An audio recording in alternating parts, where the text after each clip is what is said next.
Okay, good evening, everyone. Welcome to this meeting of the Overview Committee. I'm Councillor Paul Prentice, Chair of this committee, and the Overview Committee undertakes pre-decision scrutiny of reports going to the Cabinet on the Council's policies, projects, budget and services. And I'd like to remind everyone present that this meeting is being filmed and made available to view in live and archive form via the Council's website. If you're seated in the public gallery, it's possible that the cameras may capture your image, and if you wish to avoid being filmed, it is recommended you make a member of staff aware who can direct you where to sit. We've also present at this meeting from the Cabinet, Councillor Alan Baldock, who's the leader of the Council, and Councillor Connie Nolan, who is our Cabinet member for, I'm trying to remember now, one of our other Cabinet members. And they're here to observe the debate as part of our early engagement before decisions are taken. There is no fire alarm planned for this evening, but should the alarm sound, please leave via the nearest available emergency exit. Two of the closest exits are through the glass door behind you to my left and through the double doors onto the riverside behind you. Please muster at Tower House car park. Members of the public are welcome to make their own recordings of the meeting using whatever non-disruptive methods they think are suitable. And this meeting is being minuted, recorded, and will be uploaded to the Council's website. The Westgate Garden gates and the Riverside are locked, so members of the public must leave the Guildhall via the side exit behind the glass door. Lauren, do we have any apologies for absence? We do, Chair. We have apologies from Councillor Heaver, Councillor Mellish, Councillor Old, Councillor Jeanette Stockley and Councillor Liz Harvey. Okay.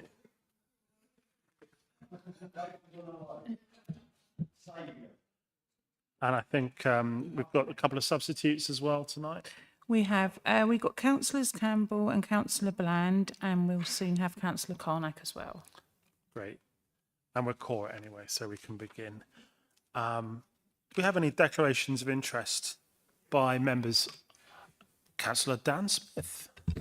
Regarding item 7 on the capital grants, I'm a ward councillor for which includes Blean, which I believe is one of the ones in that. Doesn't affect me, but I would have been attending Blean Parish Council meetings where this was being discussed. So I'm happy to be guided either way on that. Thank you, Councillor Dan Smith. Councillor Brady.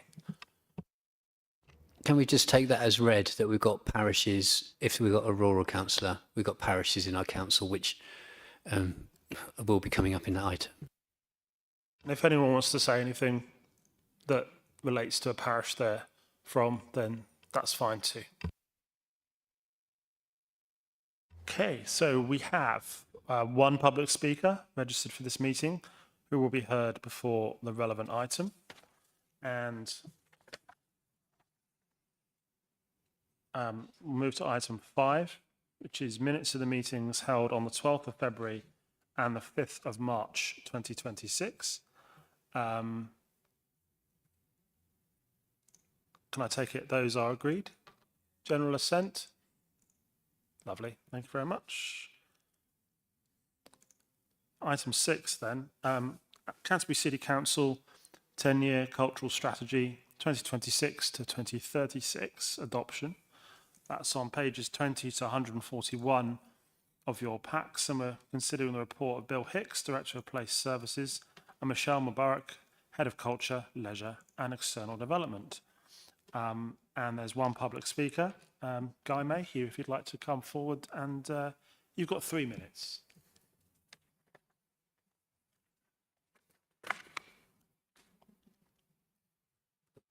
Lovely. Thank you, Chair. So I appreciate that when I'm usually sat here, I'm often raising concerns or asking something from members or Cabinet. So I'm conscious that officers may be wondering what's coming this evening, but I'm pleased to say that this is a positive contribution. I want to start by thanking the Cabinet member and officers Michelle Mubarak, Alison Small, and in particular Michelle Butler for the work that has gone into developing this cultural strategy and for the way they've engaged with stakeholders throughout. We're grateful for the opportunity to take part in focus groups earlier last year and recognise the openness shown in inviting contributions from across the district. It's clear that officers have worked hard in shaping this strategy and bringing this to the position we see it tonight. As a 10-year strategy, this will shape the direction and key decisions, where effort goes, where investment goes, how culture connects with planning, regeneration, and the day-to-day life of people living in a district. The key point I want to emphasise is delivery and momentum. We have seen ambitious strategies lose pace over time. For example, the heritage strategy, where the last action plan is now some years old and activity is relatively stalled. For this strategy to remain active and relevant, the action plan must be brought back annually and should be brought to scrutiny or overview committee. That provides transparency, maintains momentum, and gives members, residents and stakeholders confidence that delivery is actually happening and adapting over time, whether through the council directly or partner organisations contributing to that action plan. If this strategy is to succeed over the next 10 years, it will be through visible, consistent delivery, not just the strength of the document itself. Therefore, I would encourage this committee to consider how that ongoing oversight is built in and feed that back to Cabinet so that the hard work put in by officers and this administration continues to carry forward. Thank you. Thank you very much. Before I carry on, I should just clarify that Connie Nolan's job title as member of the Cabinet is Community Engagement, Safety and Enforcement. I'm very sorry I didn't get it correct at the beginning. So we'll go straight to the officers' report. Alison Small, Senior Voluntary Sector Development Manager. Over to you.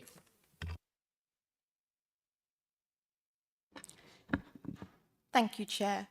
I'm going to run through a quick presentation just so I can take you all on the journey of the cultural strategy.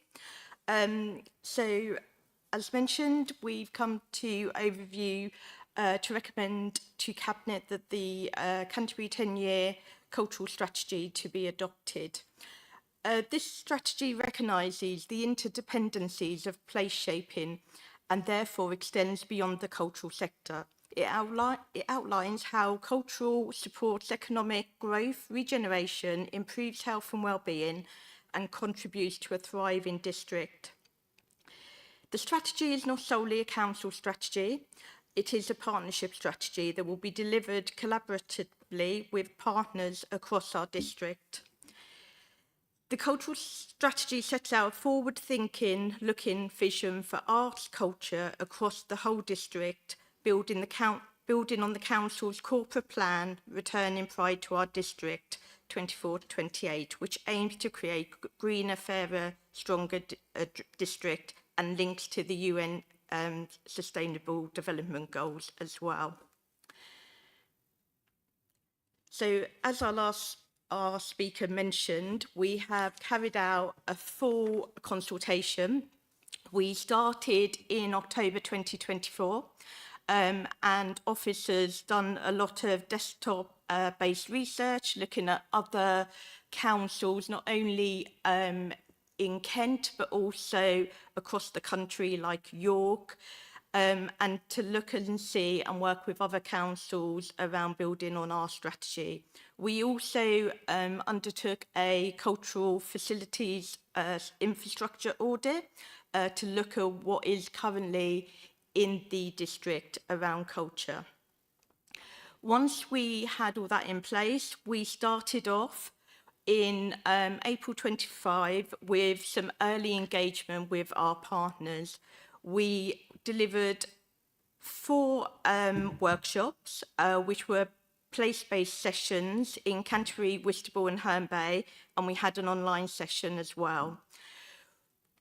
For those sessions, we tailored our questions around local needs, strengths and challenges for culture and what the future should be going forward. After that, we pulled together a draft strategy, and then we wanted to test it with our partners. So we, before we went to full consultation, we had some one-to-one discussions with some key partners, which included our local universities, our 2 theatres, Gulbenkian and the Marlow Theatre, and some voluntary organisations, Canterbury Festival, Horsebridge, Westgate Hall and Beach Creative. And we made tweaks again to ensure that our partners could see themselves within this strategy. Once we had looked at that, we then went to Cabinet and got permission to go out to public consultation, and we delivered a 12-week public consultation in October 2025. And then we looked at pulling those results together in January and to bring a final draft strategy to yourselves. It's worth saying we also delivered some focus groups with some key community groups within the area, which included the Forget Me Nots, which is people living with dementia, the University of Kent around their students across the whole campus, and our Canterbury Disability Advisory Panel, and EMIC, our ethnic minorities in Canterbury. So we had a good range and good feedback. And we reached, apologies. And we reached, with full consultation, we've reached over 370 people and organisations to input into this strategy. So just to talk you through some of the key findings through the consultation, it's fair to say over 93% of responsees agreed with our key themes, and the ambitions received over 90% combined agreement. However, our consultation feedback showed the 2 ambitions, build an evidence base and promote environmentally aware practice, received comparatively weaker responses. However, so we started off the strategy with 8 ambitions, but what we've done, because people recommended that the sustainability should be embedded throughout the strategy, and evidence base is very key for this strategy, for partners to be able to use the strategy to lever in funding and really show the worth of what our cultural sector is delivering. We have integrated that into our other 2 ambitions, which I'll go through in a second. We've also, as we've recently had the town centre strategies, we've incorporated some of the key findings in that and some of the actions that cross over to the cultural sector into this strategy as well. So there is connectivity throughout all the strategies. The final key feedback was there was an understanding that not all culture is around participation, it's around our public realm as well. And there was an omission around the understatement of cultural interventions in the public realm. So what we've included is a new area with public art and how that's embedded across people enjoying culture wherever they are. So the key themes of the strategy is together. So this is around collaboration. We want to bring together creative, culture and heritage sectors to work more closely by opening doors and removing barriers.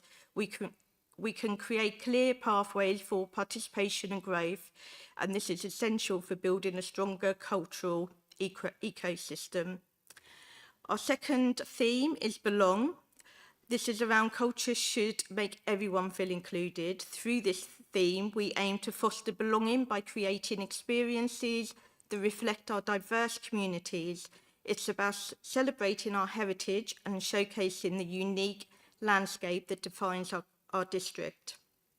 And our final theme is value. Culture is not just about enjoyment, it plays a vital role in well-being, community, strength and economic growth. By valuing creativity, we empower individuals and organisations to thrive, making culture a driver for positive change. So, as I mentioned, we had 8 ambitions. We've pulled them into 6. And these link into a very strong theme throughout all our consultation with our partners was engaged children and young people. Empowering the next generation through access to creative experiences and careers. I'm not going to go through all the actions, but some of the actions within the strategy connect young people to cultural opportunities and ensure they have a voice in shaping programmes, particularly at key venues. Support access to employment and training in the creative industries. To retain graduates by helping them build creative careers locally so they stay local and don't move out of area. Develop digital and tech-enabled cultural programmes to ensure that we are moving along digitally with the rest of the world. To champion innovation and the power of learning, and to make Canterbury a regional hub for innovation, knowledge exchange and entrepreneurship. And to work with the community, with young people to ensure that they can shape our local district's future. The second ambition is to celebrate people and place. This is to promote our district's identity and recognising that our city and our coastal areas and also our rural areas have their own identity within that and bring people together to celebrate our rich heritage, creativity and shared community pride. Our actions within this include position local assets, heritage sites, coastline and green spaces as distinctive cultural destinations promoted through Visit Canterbury and the wider tourism network. To reopen the Sydney Cooper Gallery as a hub for arts education. To deliver a community-focused opening event in partnership with local artists, launch and celebrate our new public realm through our levelling up work. And to support events that combine heritage, contemporary practice through our events policy and processes. So moving on to the third one, which is to grow the creative economy, build partnerships and secure investment. This is around positioning creativity as a driver of regeneration, innovation and inclusive economic growth. So to ensure that we establish shared methods with partners for evaluating culture and social impact, to use local data to map the gaps and inform targeted action, to develop an evidence base. Just wake the screen up, sorry. Sorry, That's okay. my computer's gone to sleep.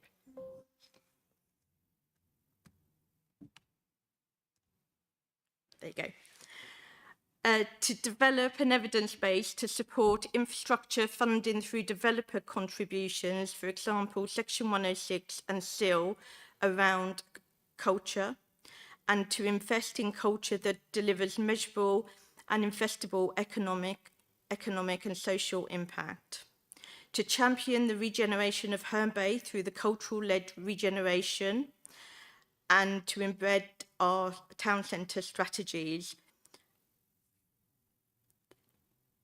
So moving on to the last 3 ambitions, to improve health and well-being, to unlock our culture power to boost well-being and reduce health inequalities locally, to support healthy ageing through intergenerational activities and creative engagement through public programmes, particularly those at the Beanie who are renowned for their health and well-being work, to champion community well-being by increasing equitable access to creative activities, heritage experiences, volunteering and green spaces, and to champion community well-being across the district, particularly in our coastal areas, by expanding equitable access to creative activities, heritage experiences and volunteering, which is part of the UK's Marmouth Coastal Region, which is a new partnership, and to ensure that we are linked around the Health and Wellbeing Alliance. And finally, oh no, not finally, sorry, I'm jumping ahead, to enable participation and promote inclusion. This is to ensure that everyone has access to meaningful cultural opportunities, to work with our cultural organisation and community partners to reach those least likely to engage, particularly in lifelong learning, to establish a cultural forum composed of diverse members from across the district, cultural, creative and community sectors. We aim to have the forum working with partners, so although Canterbury, this strategy is a joint strategy, so we are looking at the forum to be working with our partners. We will help facilitate that, and we are looking at feeding into the cultural forums will feed into the place boards that will be set up through the town centre strategies once they've been agreed.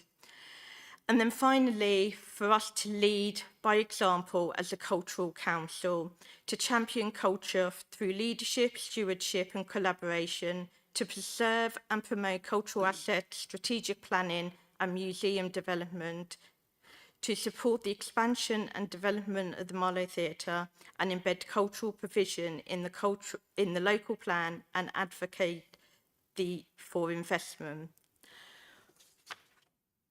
Once if the strategy is adopted, the plan is to set up the cultural forums, and our first task will be to deliver an action planning workshop to set out an action plan that will be flexible throughout the time of the strategy with smart targets to enable us to evaluate and monitor our success. Thank you very much. So the proposal is that we recommend to Cabinet that the 10-year cultural strategy for Canterbury District in Appendix 3 is adopted. Do I see a seconder, please? Yep, I think your microphone might be on the blink there. Oh, there we are. Seconded, Chair. Thank you. So we'll open the debate. I think I saw Councillor Brady's hand first, and then Councillor Buttman, then Councillor Smith. Thank you, Chair. Great. Thank you for the work, the hard work on this and the presentation. I do have a couple of areas of concern. It says during the consultation, 0% of children and young people under the age of 18 were involved in that consultation. But a thread through that is to communicate and engage with young people. So to come out of a consultation without engaging with children and young people seems to be a bit of an error. Like one of the actions is to connect young people with cultural opportunities, but we didn't ask them on how they want to be connected. An action also mentions education packages for school. How do we make that fun? How do we know how children in those schools want to be engaged with in this area?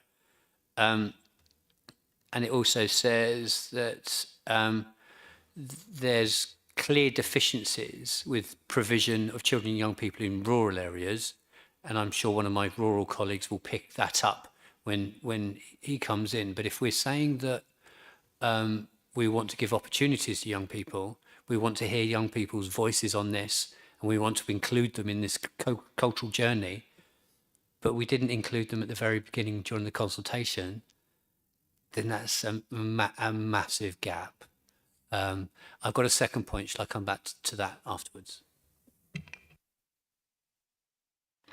Yep, that's a good point. We did look at young people and we did engage with some schools, and we asked if we could go and do some consultation. We couldn't go into the schools, but some of the schools that we went to sent out the questionnaire for the consultation directly. So we did try to go out to some of the schools, but that is something that we would look at within the strategy. I think it's fair to say, so the young people came out very strongly throughout all the consultation engagement, and that was with our partners. And I think there is still a gap on engaging them in some of our cultural activities, but also recognising the way young people engage is different to the way maybe we've been engaging with them. So we did try, probably haven't gone out as much as we could do. But yeah, some schools did send it out directly to all their parents. You want a second question? No, just I have a second question, but just coming back on that, I've seen consultations in other areas, in other councils, that have engaged with young people under the age of 18. There are different groups and different council groups full of young people. And if the golden thread running through this, and one of the main responses from who engaged, who responded was to the most important ambition was to engage with young people, I think we could have gone linked in with any of those groups. There's different committees and councils and political groups or whatever in secondary schools, or there's forest schools that have consultations and engagements on environment. So I think, we could have tried a little bit harder, seeing it is a major part of the policy. And my second point is who we might have excluded, apart from young people. I don't see any mention of sporting groups within that. There's a big old list, and the sporting culture within our district is historic. There are many sporting groups that we could have approached. And I know we engaged with the nighttime industry in a way, but I want to know how we did that and what were the response from them. Thank you. So, sorry, I've lost my thread for the first part. Remind me what the sporting groups. Yeah. So, this has excluded the leisure because, so within my team, we're external development and we are culture, leisure and voluntary sector. And we are currently working on a leisure strategy. It's worth saying with all our consultation, we engage with the voluntary sector through our newsletter. So they will have had information about the consultation on regular processes. And we also hold 3 voluntary sector engagement events throughout the year. And the cultural strategy would have been mentioned in that. There's a piece of work going on currently with our leisure strategy, which is we're doing our playing pitch strategy first, and then we'll be going through the same process as we're doing with the cultural strategy for a leisure strategy, where we're engaging with all our leisure providers. Thank you for the answer. Sports aren't just leisure. There's a historic culture of our sporting endeavours and activities within the district over hundreds of years. I don't think sports should just be pigeonholed into an activity or a leisure activity. They would have had something to input in this. So I think it was a missed opportunity as well. Councillor Butman. Hi, thanks for all that. I'd just like to say, a while back I was involved with Music for Change, which was a sort of a charity type thing on just off Roper Road, and obviously they ran out of funding and that stopped. So one of my points I want to bring up is the use of something called Grant Finder that you could actually use on the council premises and invite sort of small charities, CICs and organisations to come in and find grants and funding that would be available to them, because obviously that sort of software, it's not software, that program or that portal is quite expensive to use. It prohibits them from using it. So I wonder if they could come in on an invite only type basis to help them with that. Second, yeah, you mentioned about the Sydney Cooper Gallery actually, because I was sort of worried that it would just be for a select group of people who would be able to use it, but you've been saying it'd be hopefully be quite inclusive to however that. So that's good to hear. I'm just scrolling up. I did make a couple of notes from what you were saying about work. With this, the new apprenticeship strategies and the youth guarantee scheme, I wonder if whether you would help apprentices or help businesses in this sort of field, in the cultural field, to find work or support them with taking on apprentices. And there was a couple of other things, if you don't mind. How would any cultural project be assessed for its delivery? Would it be a panel? Say someone's got an idea of what they want to present and do. Would they come to like a panel of people and present it? Because I think, you know, that graffiti project at the cathedral, obviously that was quite different, and you know, and it went ahead and it was really good and everything. But I wonder, you know, if they're coming to other people, it might not have been looked at in the same way, or something like if they wanted to do a local film club or animation, because like the home of the Firmins and Bagpuss and stuff. So that would be quite, you know, that'd be quite a good idea. And there's one other point as well. Within the strategy thing, you mentioned the UNESCO City of Literature twice. So that sounds quite grand, but what is it exactly? Or not exactly. I mean, you can always email about that. But yeah, I think, yeah, can I just leave it at that? Thanks. Cheers. Okay, if I missed anything, do tell me. So Grant Finder, so part of the work of external development, as I mentioned, was the voluntary sector partnership meetings, which is linked to our strategic grants. We also send out a monthly newsletter to all our voluntary sector who sign up to that. That's sports, culture, community across the board. And what we do on that is link not just our funding, but other funding opportunities that people can look into, engage in. And as a team, we support the all three sectors in grant finding and support if they need it. So we're always open to looking. Part of our role is around development. So with the new apprentices on business, we, as I mentioned, this strategy is also linking in with the town centre strategies, and we're working with our new economic development team. So part of this, as I mentioned earlier, will be action planning with our partners. So this isn't about the council just giving money and delivering everything. It's around what our partners are delivering and how we can collaborate and work together and get the best for the district. So we'll be looking at that with our economic development new team. The cultural project, so they wouldn't be presenting to us, we would be asking the sector. The sector have come up with this strategy. This is what they have said is needed, and the public consultation as well. So it wouldn't be they would be coming to us as a panel, but we would work with them and we would be continually looking at gaps. And if we can lever in big funding, we will look at working together to do that. But this strategy will also enable our partners to have some evidence base to use to go to other funders as well. And that's one of the strong aspects of it. And the City of Literature is something that we're looking on in Canterbury, where we have a strong literature heritage, and we're looking at putting a bid into UNESCO, and that will be really celebrating what we do around literature in the district and making it a bit more joined up and people recognising what we have locally. Thank you. Councillor Dan Smith. Thank you very much, Chair. I'm going to start by agreeing with Councillor Brady on a couple of things. Firstly, I think sport and leisure are not exactly the same. They're not a good fit together, and for a number of reasons.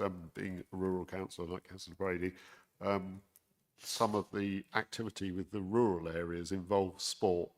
And I think that is where you would get a greater engagement and greater opportunity in the rural part of our community.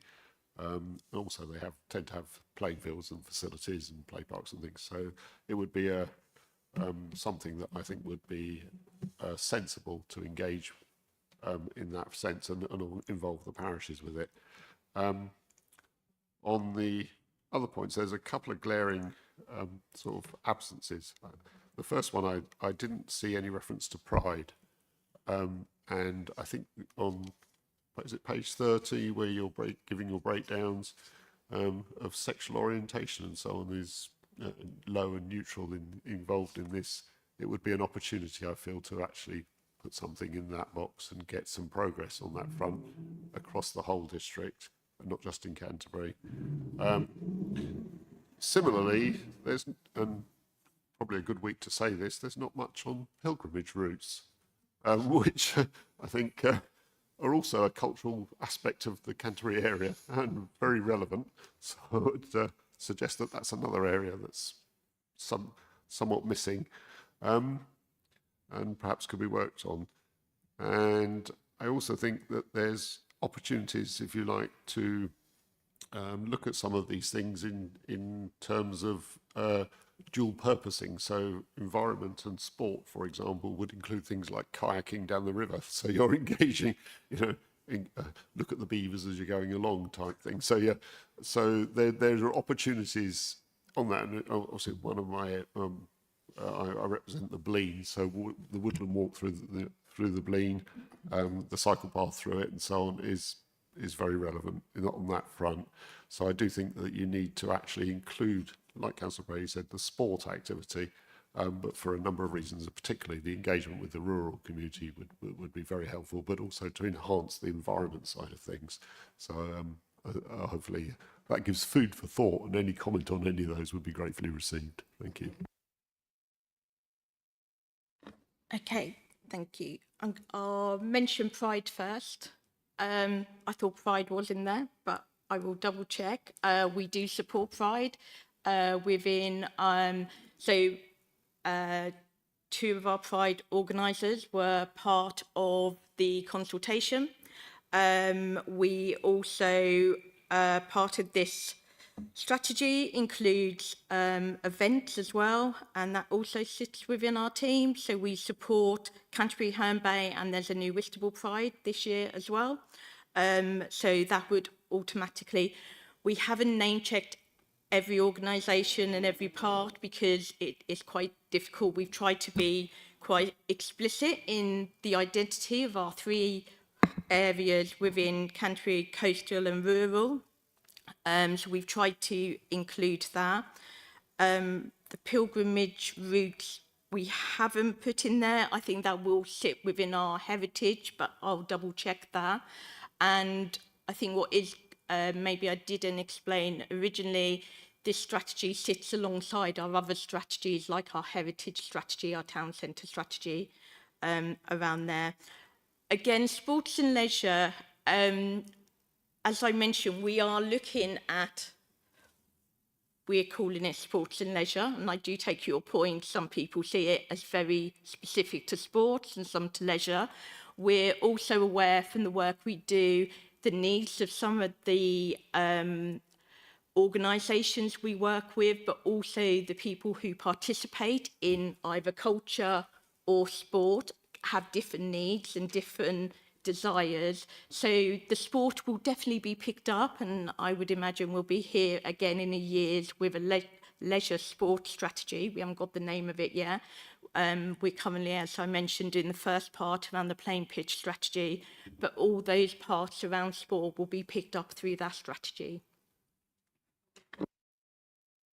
I could just quickly come back on that. Part of the problem, I think, with your lack of engagement with young people involves the lack of sport being involved in this, since there's a much higher percentage of young people playing sports. So I would suggest that that is would be an easy route. I think Councillor Brady was looking for routes to engage the young people, and that I think would be a major and very easy one to go through. So I think it would be one to sort of prioritise on that heap if you're going to go forwards, if you like. Thank you. Thank you. Councillor Campbell.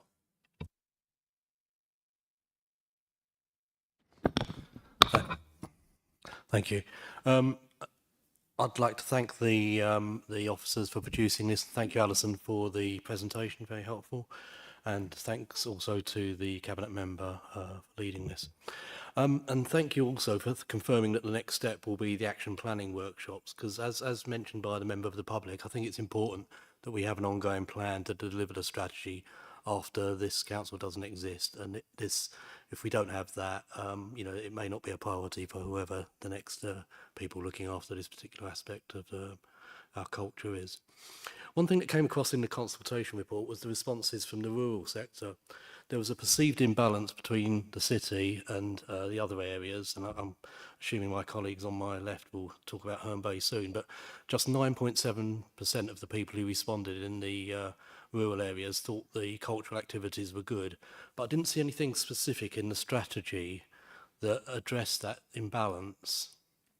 I may have missed it, and apologies if I did, but I think it's probably important we have something that doesn't say what a great city Canterbury is and everybody from the district should go into the city. I don't think that's really where we're trying to get to, is it? And I think maybe something needs to come out a bit more about that.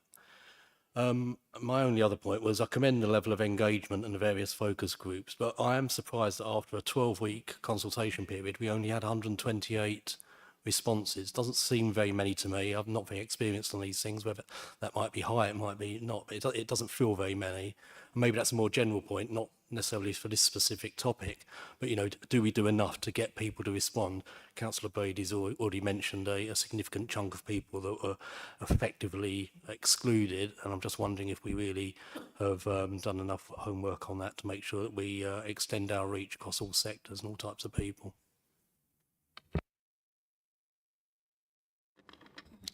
So the rural, it is mentioned in there, but we are aware through the action planning and when we have the cultural forum, we need to ensure that we've got some rural organisations and maybe parish councils involved in that, because we know that access to some cultural activities through transport routes, etc., could be an issue. So that was something that would be picked up through that action planning as well. With the consultation, from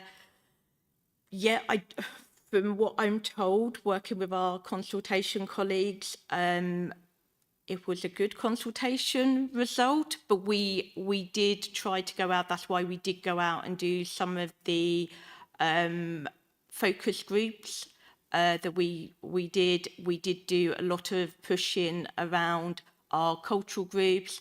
I think because we had done quite a bit of early engagement with the organisations, we'd had an ongoing dialogue with them as well. But yeah, we did push. We are continually working with our participation colleagues to look at future consultations and the best ways of doing that. We did do some social media as well. But when we got some interim results, we really tried to push it out through that. We went out through our newsletters. We went out through our comms team. I've picked up the point from the young people's perspective. So yeah, we did try. We did go out to some youth groups as well through our contacts, through our voluntary sector as well. It could have been timing because it was over that October to January time, so it could have been linked around Christmas. But we really did do a push, and feedback we've had is it's been reasonable. But I agree with you. I would much rather numbers were higher. But I've got history in participation, and sometimes that is harder than it can be.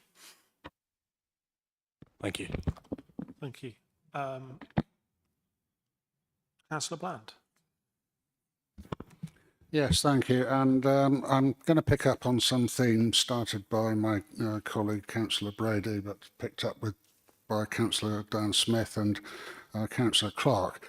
And that is what seems to me the almost complete lack of anything to do with rural areas in this strategy. And I think this does need to be seriously addressed. I'll give some examples here. I've listened to the response to some of the questions, which is that the cultural strategy should sit alongside the heritage strategy. Well, that's true, but unless there's an engagement and a crossover between culture and heritage, we're going to miss out on a load of stuff. So I'll give some examples of what I mean. So, for example, in my ward, in our ward, we have Charlton Paper Mill. Now, everybody knows it's closed down and it's going to be redeveloped. Charlton Paper Mill is historic in terms of the paper industry in this country. There are still a lot of workers that were actually involved with Charlton Paper Mill, and they're very concerned that somehow their culture and their heritage as paper mill workers is going to be overlooked. So I get the point about putting out invitations to culture groups or even parish councils, but actually it's the community itself that you need to touch. And actually, you need to find a way of actually getting directly in contact with the community, which might mean putting around some leaflets and inviting people to come to a meeting at the parish village hall or whatever, but actually getting the community to come in and talk about their heritage. Now, that's just an example. It's pretty obvious in rural areas around that. I'll take Upper Hards. Probably hardly anybody knows that one of the last medieval tithe barns in the whole country is situated in Upper Hards. But people in the local area know that, and they're concerned about that. We've just installed a new archbishop, so we've got a 500-year church. It's an interesting thing that there's St Mary Church in Stelling Minnis, which is just over the border of Upper Hards, which leads into another question, which is why don't we look at cross-district cultural and heritage issues? That church is historic because it's one of the only churches of England that actually reorganised its whole interior church architecture because of the Reformation. It's historically known nationally that that's the case. Now, it may be that people would be really interested in going to see some of these things, but you can't actually bring those into the city or into the towns. People would need to go out there. Now, there's a possibility, it's just a suggestion. I know that some parish village halls are struggling for some income and some whatever, but if some events happened in parish village halls which highlighted the culture and heritage of their area, it would be a real bonus for those parish village halls. So that's just one thing. The next thing is, it's well known that the mining industry had a huge cultural impact in this whole area. I don't see any way in which we've reached out to the obvious interlocutors with the mining industry. That covers the villages of Addisham, of Woolwich village, and so on and so forth. We need to do something about that. And before I leave my own ward, Lower Hards was the site of the Captain Swing movement. And you've heard me talk about Captain Swing before. And again, what are we doing to actually celebrate that? I would invite everybody to understand that there is actually a really interesting talk happening on 23rd of April, organised by the Canterbury Commemoration Society, on the Captain Swing movement. So why don't we actually, again, approach Lower Hards to see if there's some way in which we could commemorate a Captain Swing movement. I know it's important because some of my friends on my allotment and constituents are old agricultural workers. And of course, the Captain Swing movement was basically the beginning of the labour movement, started off by agricultural workers, and they are still important to us. So I'd like to see some linkages between heritage and culture and some positive action to get out into the rural areas and engage the communities. Thank you. Thank you. I'll take that back, and I will look. I've written that all down, and some of our work is also around linking with Visit Canterbury that does cover Canterbury coastal and rural areas. So I will look at also around how we can take that forward on some of those points. Thank you. Great. Councillor Naomi Smith, waiting patiently. Thank you, Chair. I'm not sure that I can top Councillor Bland. I'm reading on page 121 of this strategy, which tells you the definition of culture, and I don't agree with the definition. I think this is an arts strategy and not a culture strategy, because it doesn't include culture. One of the big things that happens in Whitstable is that Whitstable Town FC has been promoted. Yes! Now, and it's like Councillor Brady said, sport is really important in culture. So I think this is an art strategy and not a culture strategy. Even according to this definition, I think it's still an art strategy.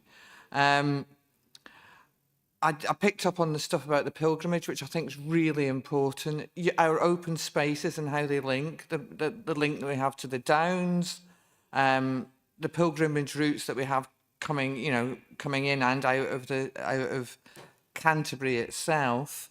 But things like long distance footpaths, we've got the King Charles III English coastal path coming through the district now. We've got the Saxon Shore Way.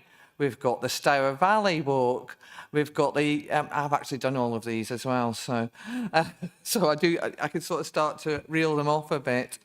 So I do think it's not a cultural strategy, it's an art strategy, which is great because we should be looking at how we encourage the creative arts around a place. Thanet's thriving, Margate is thriving on this, and you can see that very clearly. I would like to see Herne Bay thrive in a similar way.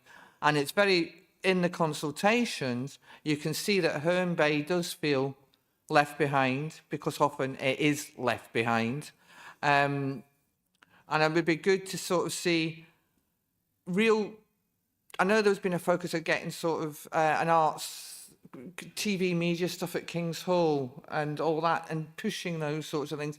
And we should really, if we're going to put money into this, put the money into Herne Bay, is what I propose. Thank you.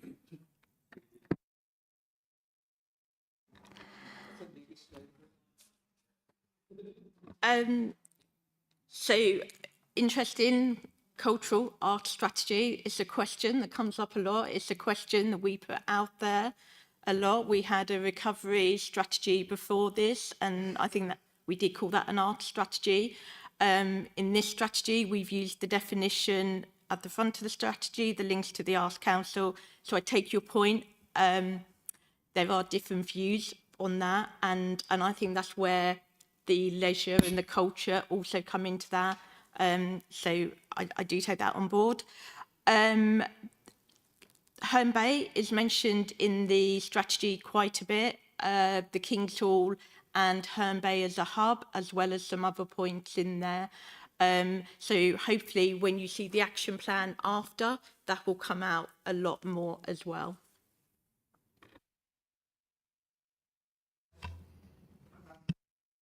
It's coming back on this sort of calling it the cultural strategy.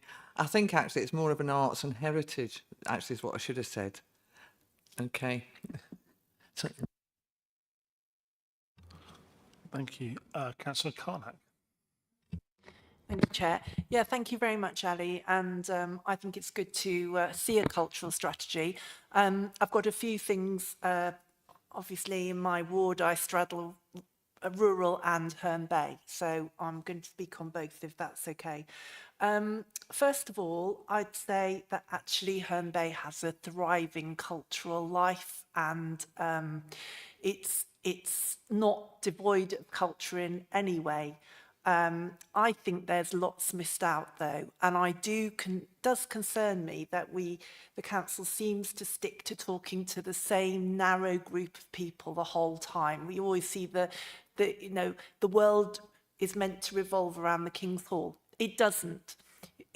There are so many other things. There's no mention of the Little Theatre, the Arkley Studios, the number of really highly successful dance schools in Herne Bay, the little green bookshop that's running events almost weekly now, the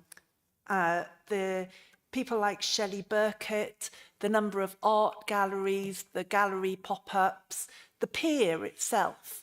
And there's a lot of discussion at the moment about the pier head at the end and anything that can be done to save that. But that is the cultural heart of Herne Bay. The birthplace of micropubs, it could be argued, and a growing and thriving community of micropubs from Herne and Broomfield, where it started, through Beltinge and into Heron, and the whole way through Herne Bay. And I think one of the other key things is that, you know, there's often a big focus on the Herne Bay Festival, but the Herne Bay Festival actually isn't one group, it's lots of different groups. And I think you need to focus on that because some of that's falling apart rather dramatically at the moment, not really through a lack of finance, but really from the issue of finding people who are able, have got the time and availability to be able to help do things. And I do really worry that we're very focused on a cultural strategy in Herne Bay, which is reliant on existing festival, summer festival events that are struggling to continue. So we've already lost the air show, which again we would say was the biggest cultural successful event in Herne Bay in the past decade or so, and would be great to get that back. We've lost the motor show as well, and we've lost a number of other shows. And of course, in my own ward in Herne Bay, Reculver is absolutely part of the heart of this district's culture. I mean, it absolutely is. I mean, I was reading quite a lot this week because of the installation of the new Archbishop of Canterbury. And Reculver and Richborough and the Wonsum Channel is so fundamental to the establishment of the Christian church here that we really shouldn't be overlooking that, and the from the Romans through the Anglo-Saxons. And in fact, the volunteer for English Heritage at Reculver is doing an absolutely phenomenal job at the moment. And he has some projects over the Easter weekend, which will see Anglo-Saxon reenactments at Reculver. These are the sort of things that are starting to happen in our community now, and I just don't see any of that reflected in this cultural strategy. I agree on the pilgrimage routes.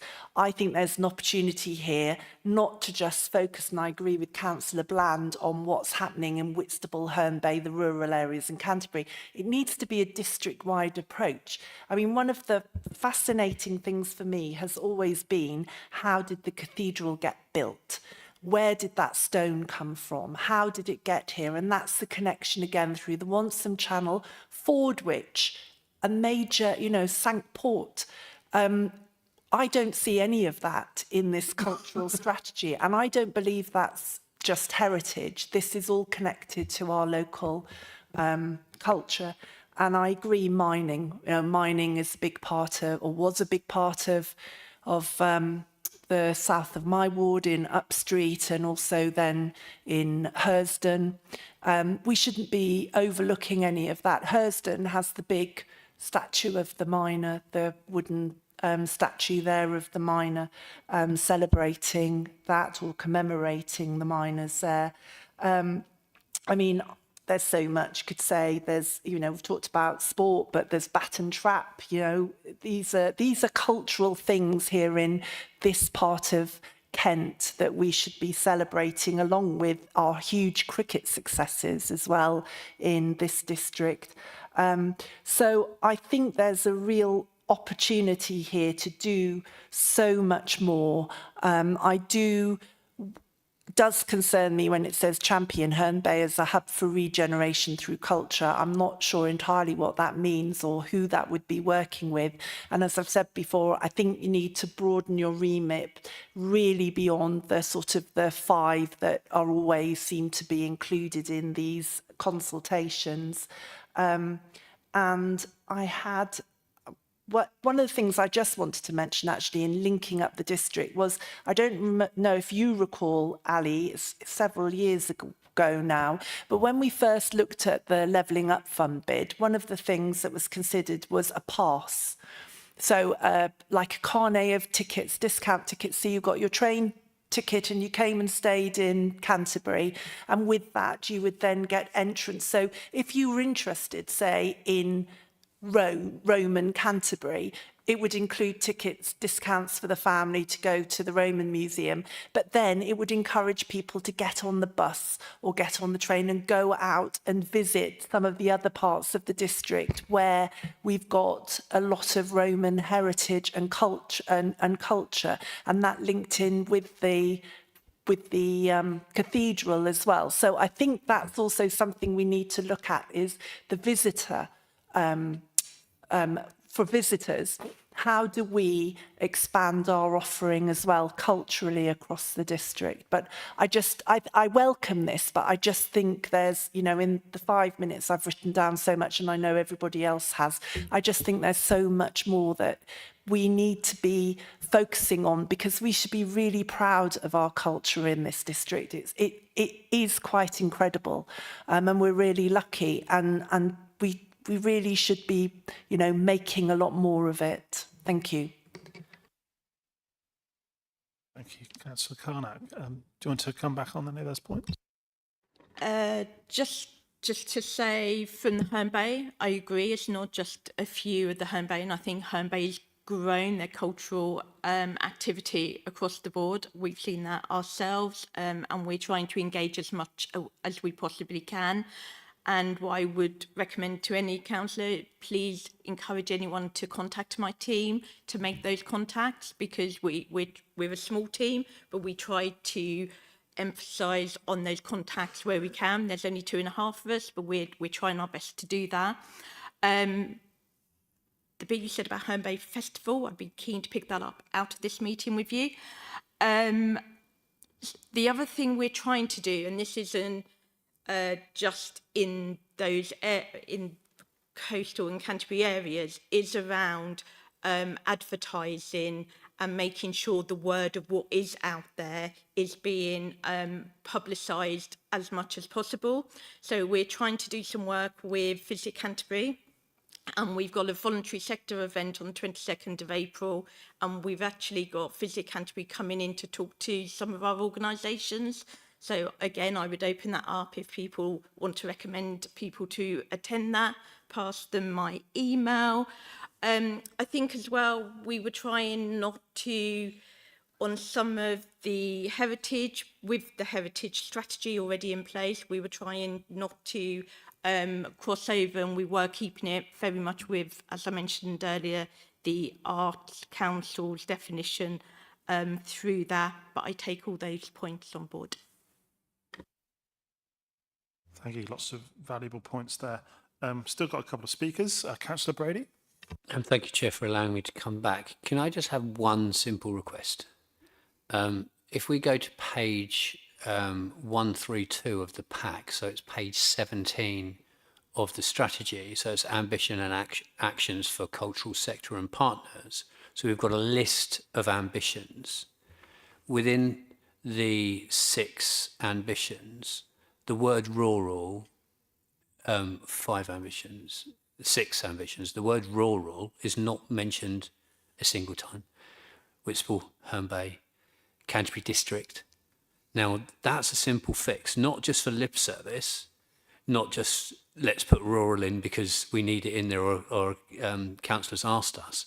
It just means that when somebody looks at that list of what our actions can be and our ambitions are, rural is there as well, and it's not forgotten.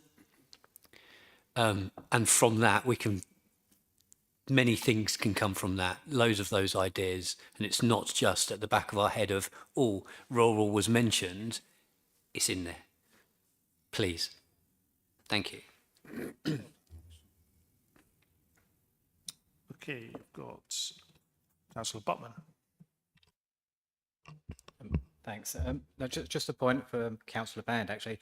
I spoke to the Beanie Museum about their miners' 40th anniversary strike, And the reason that it wasn't there apparently is because of Aylsham have got their own museum, mining museum there, so they didn't want to bring up the exhibition from there. So that, yeah, that's apparently why it wasn't at the Beanie, even though I feel that it would have helped and it would have made a valuable contribution, because I do think we spend a lot of time on heritage history rather than modern history.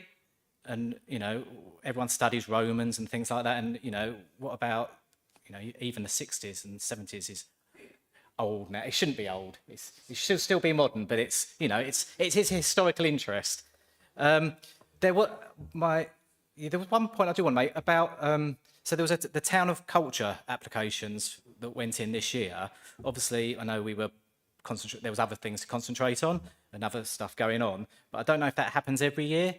And I know it's not council-led as such, is it? It's more, it would be someone from Herne Bay or a town coming forward with that, but they would need support from the council. So I'm just wondering, if it does go ahead for next year, would the council support someone, a stakeholder in Herne Bay or another town, going for the Town of Culture with their application?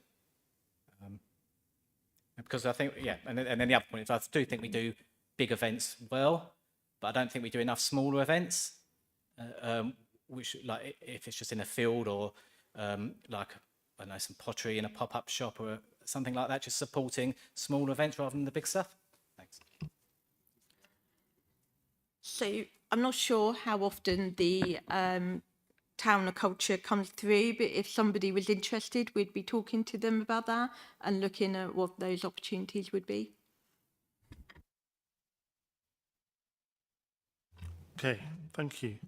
There's just a few points I wanted to pick up. There's another hand, Councillor Dan Smith, and I'll start to conclude. Sorry, Chair, I thought you'd see my hand from before.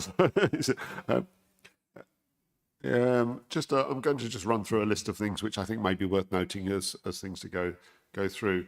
I'll start with correcting Councillor Carnate, because, you know, she was mentioning Anglo-Saxons rather a lot when actually Kent was conquered by the Jutes, not the Angles or the Saxons, apart from Thanet, which were the Vikings, of course. Just start on that one.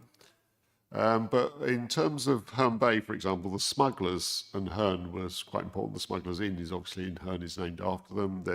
There's smugglers' tunnels that went under the main road there, so that there's a history that could be brought forward for Herne and Herne Bay on that front. On the Whitstable side, the old Salt Road, for example, is another area which has that kind of history. And on the sort of Herne Bay more directly, they've got the seals on the sandbanks and things. I think that's actually a cultural thing and an environmental thing that's worthwhile promoting and engaging with.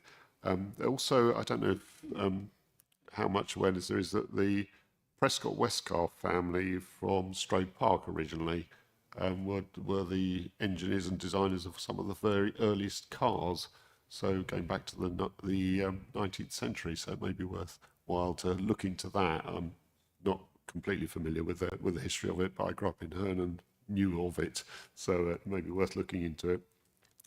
On the villages areas, things that you could look at, well, on the sort of borders of Harbledown and Chartham Hatch, you've got Bigbury and No Man's Orchard, which would be Bigbury, the ancient Celtic hill fortress where they defeated Julius Caesar first time round, and then lost to him second time round.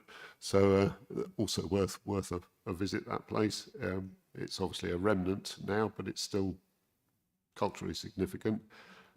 Hurston Colliery has been mentioned a few times. I worked with a miner from Hurston Colliery, a former miner. Apparently the coal mines go halfway under Canterbury, so there must be some research and things that can be done on that. Probably underwater now, it was a long time ago. And then on other things which would be relevant to the sort of rural areas, we've got things like the North Downs Way, which walks have been mentioned. RSPB Woods, directly opposite me, in Rough Common. The TPOs in tree preservation orders in Hackington, they have an enormous number of tree preservation orders in that, and Canterbury district-wide have an awful lot of them. There's some very old trees in the place and of very different types. So again, for people that are interested in that, it's an area which may be worth following. And I think that some of the or some of the sort of more ancient history, like for example the Wat Tyler Rebellion and things, may be worth referring to and drawing on the history of that, because obviously that started from the Tylers from the Tyler Hill area many years ago, 600 odd years, 700 years ago now. So, but anyway, all of those ideas are perhaps worth digging into to see if there is something that can be made of them from a cultural point of view. And I'll stop there because I'm boring everyone to death.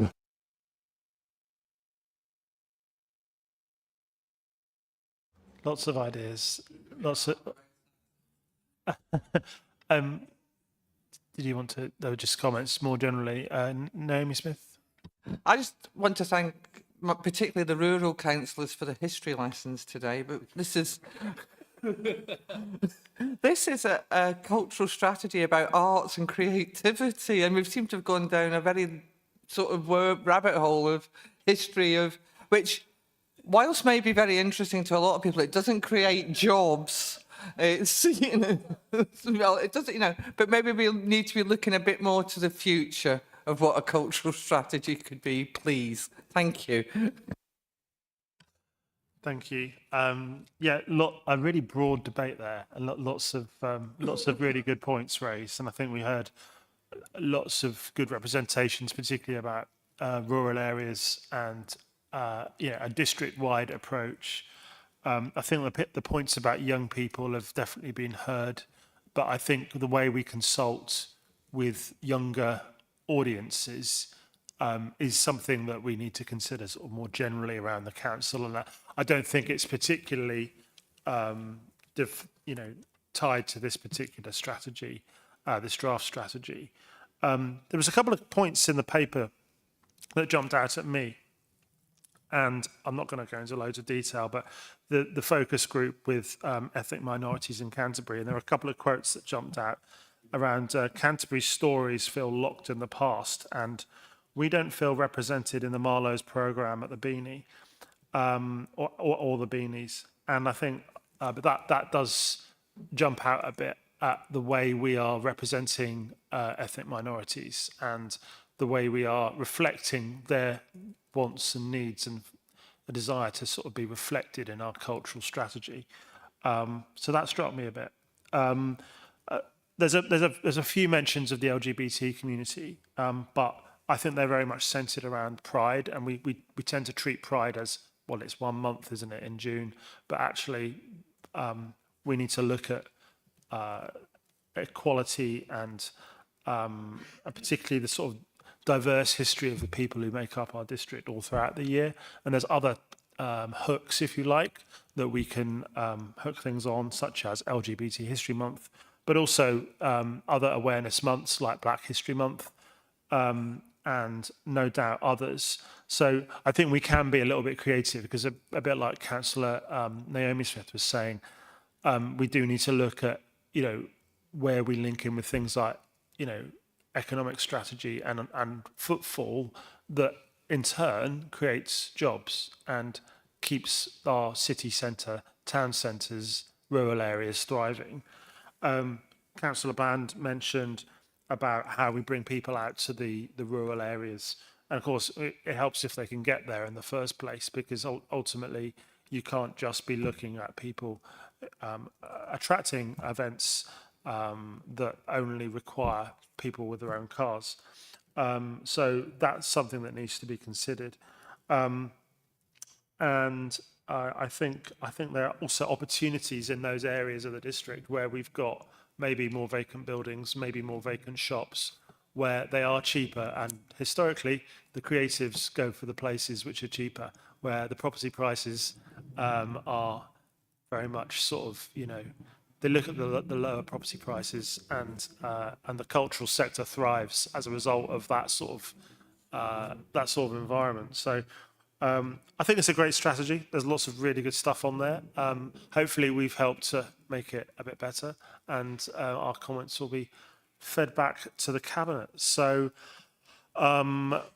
we need to take a recorded vote on that. So I'll pass on to Laura. So we are voting we are voting to recommend to Cabinet that the 10-year cultural strategy for Canterbury District is adopted. With a few additions, many comments along the way.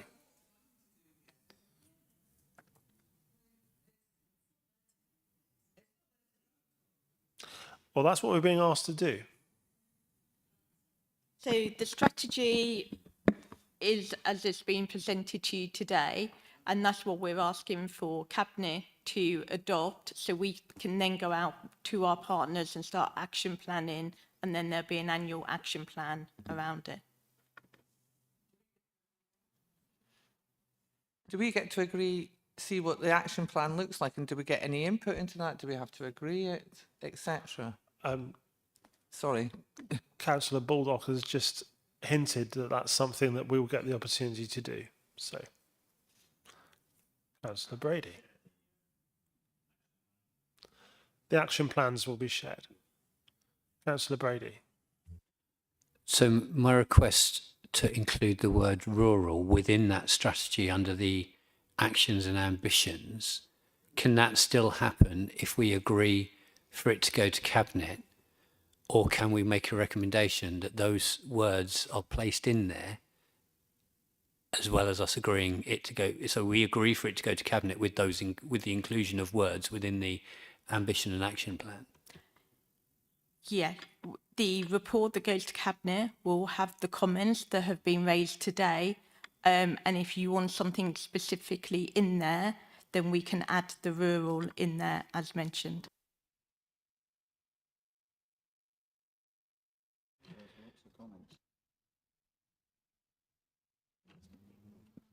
But these are only suggestions, and it doesn't mean the Cabinet will then agree those suggestions. I mean, there's nothing to say that they wouldn't, because why would the Cabinet not want to put the word rural into the 6 ambitions and actions list? So I have confidence that that would happen, but... I don't think that's a contentious point. I understand why you're raising it. I don't get any indication that that would be an issue. So, yeah, I'm getting nods that that's okay. So, right, we're going to vote.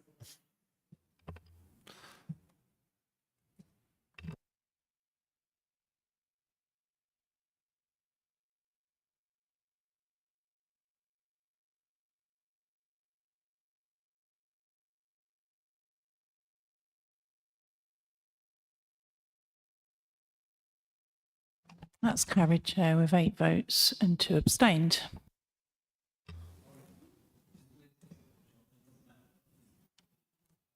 Oh.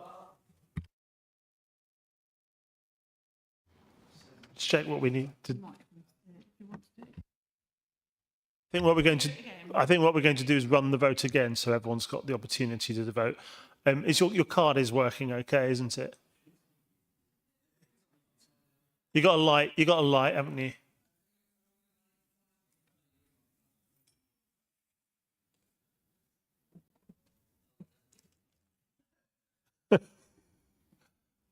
Technical support is on the way.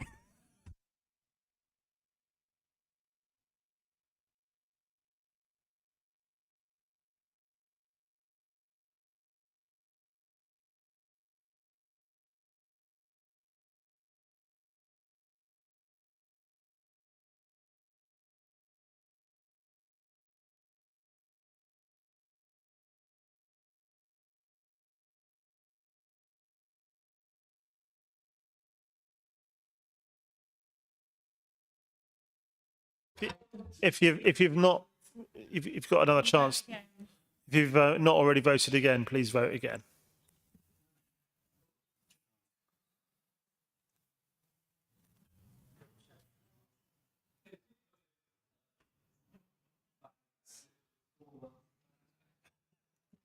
Mike, Councillor Bland, yours isn't showing. Have you voted again? Thank you.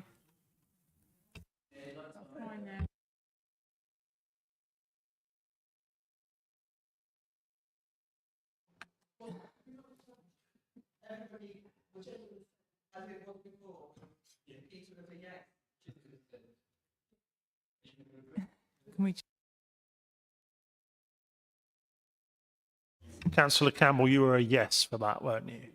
Yeah, but you've got a technical issue, so that's fine. So that is 9 votes for and 2 abstained. That's carried. Just going to take 2 minutes just so I can get a drink of water. So if you need to stand up and, so I just really need a drink of water for the rest of the meeting. Okay, just give me 2 minutes. Thank you.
Okay, we're going to start again in about 30 seconds. So you could take your seats, please. That'd be great.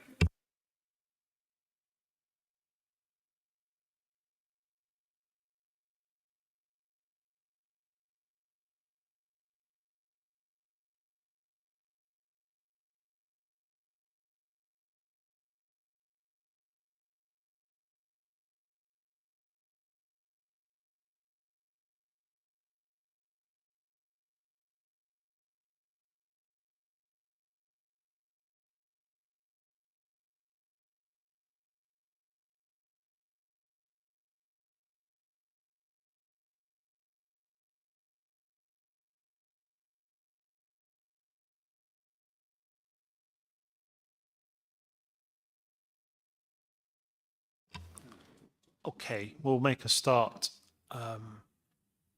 with the next item. So item 7 on the agenda is parish capital grants, allocation of funds. And that's on pages 142 to 154 of your packs. And we're considering the report of Bill Hicks, Director of Police, and Michelle Mubarak, Head of Culture, Leisure and External Development. And Alison's back to give us our report. Hello. You're lucky tonight. This is to recommend sorry, I'm lost myself now, our parish capital grants to fund our top scoring applications for projects that can be completed by the programme deadline of March 2027 and to carry forward the remaining funding of £4,859. And to recommend to change the application criteria for the year 27-28 to cap applications to £5,000, and it is proposed that each parish may only submit one application per round. So capital grant scheme has been running for many years, and it runs in parallel with our concurrent functions revenue grant scheme as well. The funding programme was designed to assist with small capital works in rural communities, and these can include recreation grounds, burial grounds, and bus shelters, to give some examples. Parish councils are invited annually to apply for the funding, and the application process is used to score and prioritise. I think it's me, sorry, prioritise projects against the budget. This year we have had 10 applications to the value of 2,908,000, with 56,000 being sought from the Capital Grants Fund programme. The budget we have for 26-27 is £20,000. This year's oversubscription is due to the submission of 2 large projects, one in Bridge with an estimated cost of just over almost £3 million, and a project in Addisham for just over 45,000. The application process opened in July and closed in October. We give parishes a good window to apply for the grants, and the application form goes out to all parish clerks, and reminders go out as well. I offer a workshop with the parishes, which I delivered on the 17th September, to help them with any help and support, advice on what they want to apply for, or with the form itself. As part of the application process, parishes score their own applications to give them an understanding of the aims of the funding criteria. And then they are assessed by external development officers within my team and myself. The criteria for the grants is evidence that the project is needed, that there has been some consultation, if there's any statutory requirements, project outcomes, and how the project tackles rural isolation and value for money and environmental impact. The current application process places no limit on the maximum award that may be given to a single applicant. And this has not been an issue in the past because it's been a small capital grants, and some of you may be aware that in the past we have been undersubscribed, and we've done a lot of work to advertise the scheme.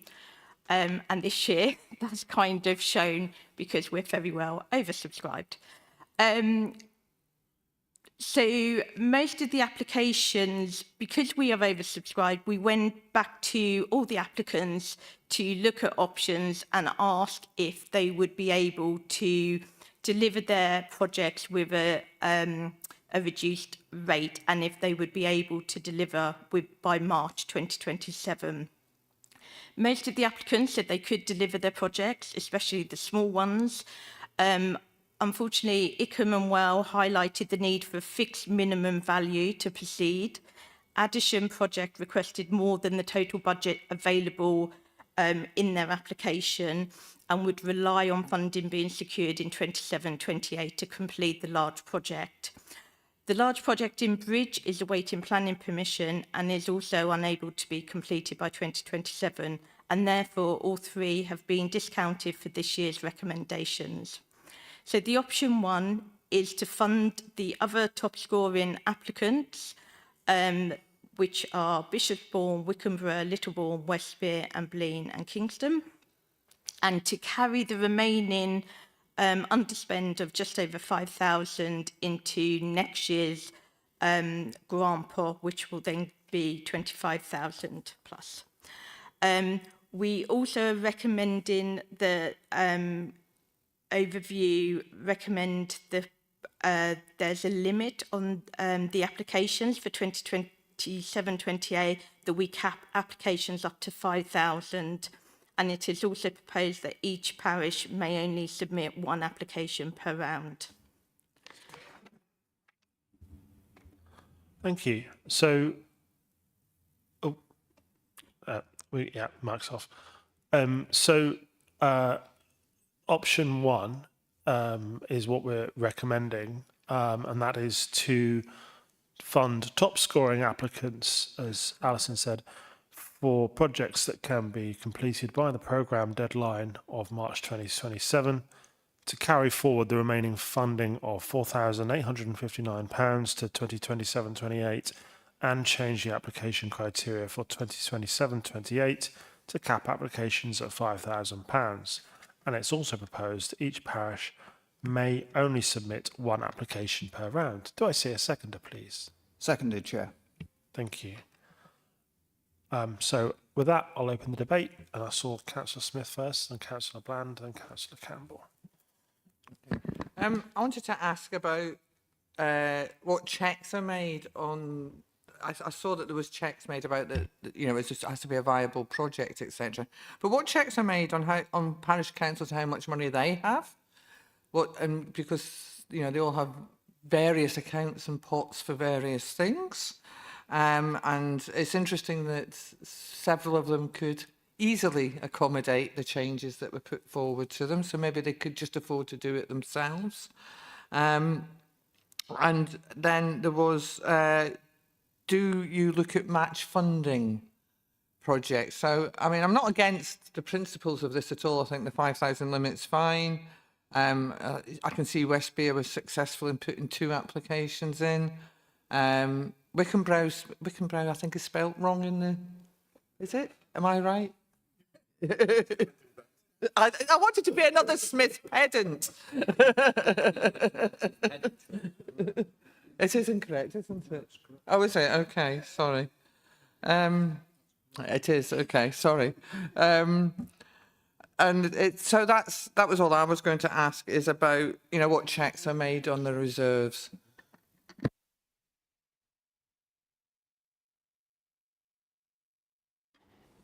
So we do ask about reserves, but we don't score for or against currently on that. Match funding, I should have said, is part of the scoring criteria. We do ask if they have match funding, so that is scored on. Reserves is mentioned, but we don't score on it. Okay, thank you. Councillor Bland. Yeah, this is just a query and a point of clarification. We're talking here about applications that are basically the person that qualifies for it is a parish council. So they're actually projects that are parish council led. It mentions about recreation grounds, and I know in some villages, which I'm not going to name, that actually the recreation grounds are owned by separate charities. They're not actually owned or run directly by the parish council. I'm assuming those recreation grounds don't qualify for this kind of funding, or might they, is my question, because if they might, then I might be going out and talking to some people about it. So they might, it's usually on parish council land. However, if there's a joint project that they've got permission to do something, the parish council have to be responsible for the funding and having the right permissions to do so. Okay, that's very helpful, and I'll go and talk to some people. Thank you. Councillor Campbell. It's just a simple question about how you arrived at the £5,000 as the cap, because that would have excluded 2 bids this year and presumably bids in previous years. Is it arbitrary or? So on Appendix 4, I think it is, we looked at previous applications and funding allocations that we had given. I think the most we have given in the past is 8,000 to 9,000. I think we thought, I wouldn't say there's a scientific sum we got to, we just assumed because there's only 20,000, if it was 5,000, then you're covering 4 parishes if they all got £5,000. In the past, they've been smaller amounts, if I'm honest. But yes, I think because it's always been open and because we've been undersubscribed, we've never looked at it before. Can I come in with a quick, it's not really a follow-up, it's a different question, but what's the implication if spending isn't undertaken in the financial year? So you've asked that all of the projects are complete within the year, but we know things happen. So if the spend went into next year, would that eat into the 20,000 allocated for next year's funding? No, I think I've understood that correct. So if they've been allocated, we then give them the money in this financial year. That would go. They would get funding agreements in April once it's been to cabinet. It wouldn't affect it. Even if they spent it 2 years' time because of They would need to be speaking to us if they didn't spend it, because sometimes we will ask for the money back if the project doesn't go ahead. If they're not going to finish in time, then they need to have a discussion with us, and we need to have a negotiation around that, and that would be with myself. Understood. Thanks. Councillor Dan Smith. Just a general question on the agenda here. On the section 5 options available for reasons of suitability on page 144, it says the options below should be read in conjunction with Appendix 3. I didn't get an Appendix 3 in my pack, and I don't think, James, that you had one on your internet. So is it only on the intranet or not available in the otherwise available in the agendas?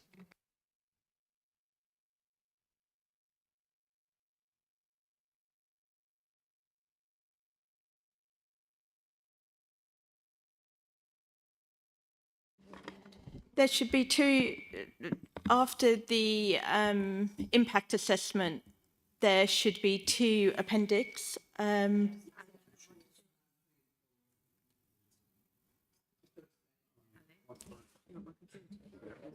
Yeah, they are. Yeah. Yeah. So number 3 is the applications for this year. Appendix 4 is the previous allocations for the last few years.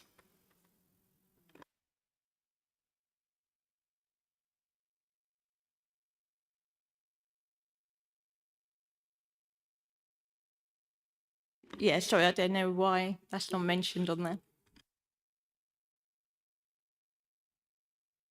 Okay, Councillor Dan Smith, did you want to come in next? Okay, next on the list I've got Councillor Thomas.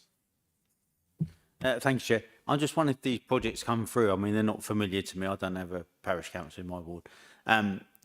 Whether they're not panicking is the wrong word, but whether they're sort of trying to jump the gun a little bit and get these projects done and in before we go to unitary, and however it's going to be easier or harder for them to get funding from the unitary. Thank you, Chair.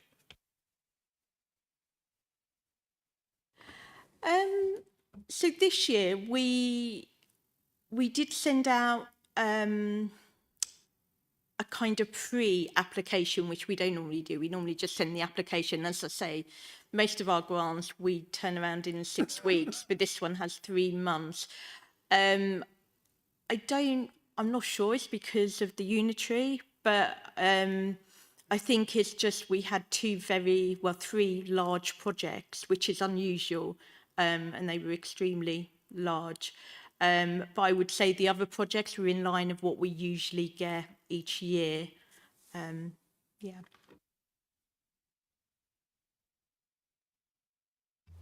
No other speakers? Okay. In that case, then we'll go straight to the recorded vote. I think, yeah, some very sort of straightforward questions there. Not much to really summarise, so we'll just go straight to the vote.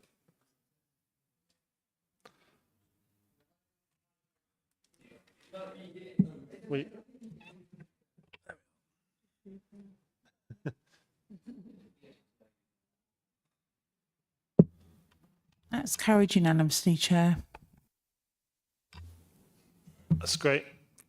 Okay. So we'll move on to item number 8, coastal, and thank you very much, Ali. Coastal Public Space Protection Order, PSPO 2026-29. That's on pages 155, 162 of your packs. And we're considering the report Marie Royal, Director of People, and Laura McCourt, Head of Service Locality. Over to yourselves to introduce. Thank you. Thank you, Chair.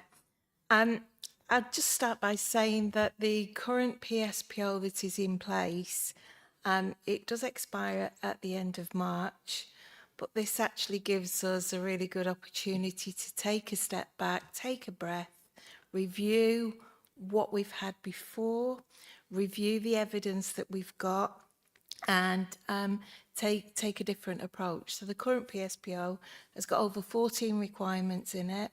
It applies for the whole of the coastal area from Sea Salter to Reculver, and it doesn't take into account any differences in those areas.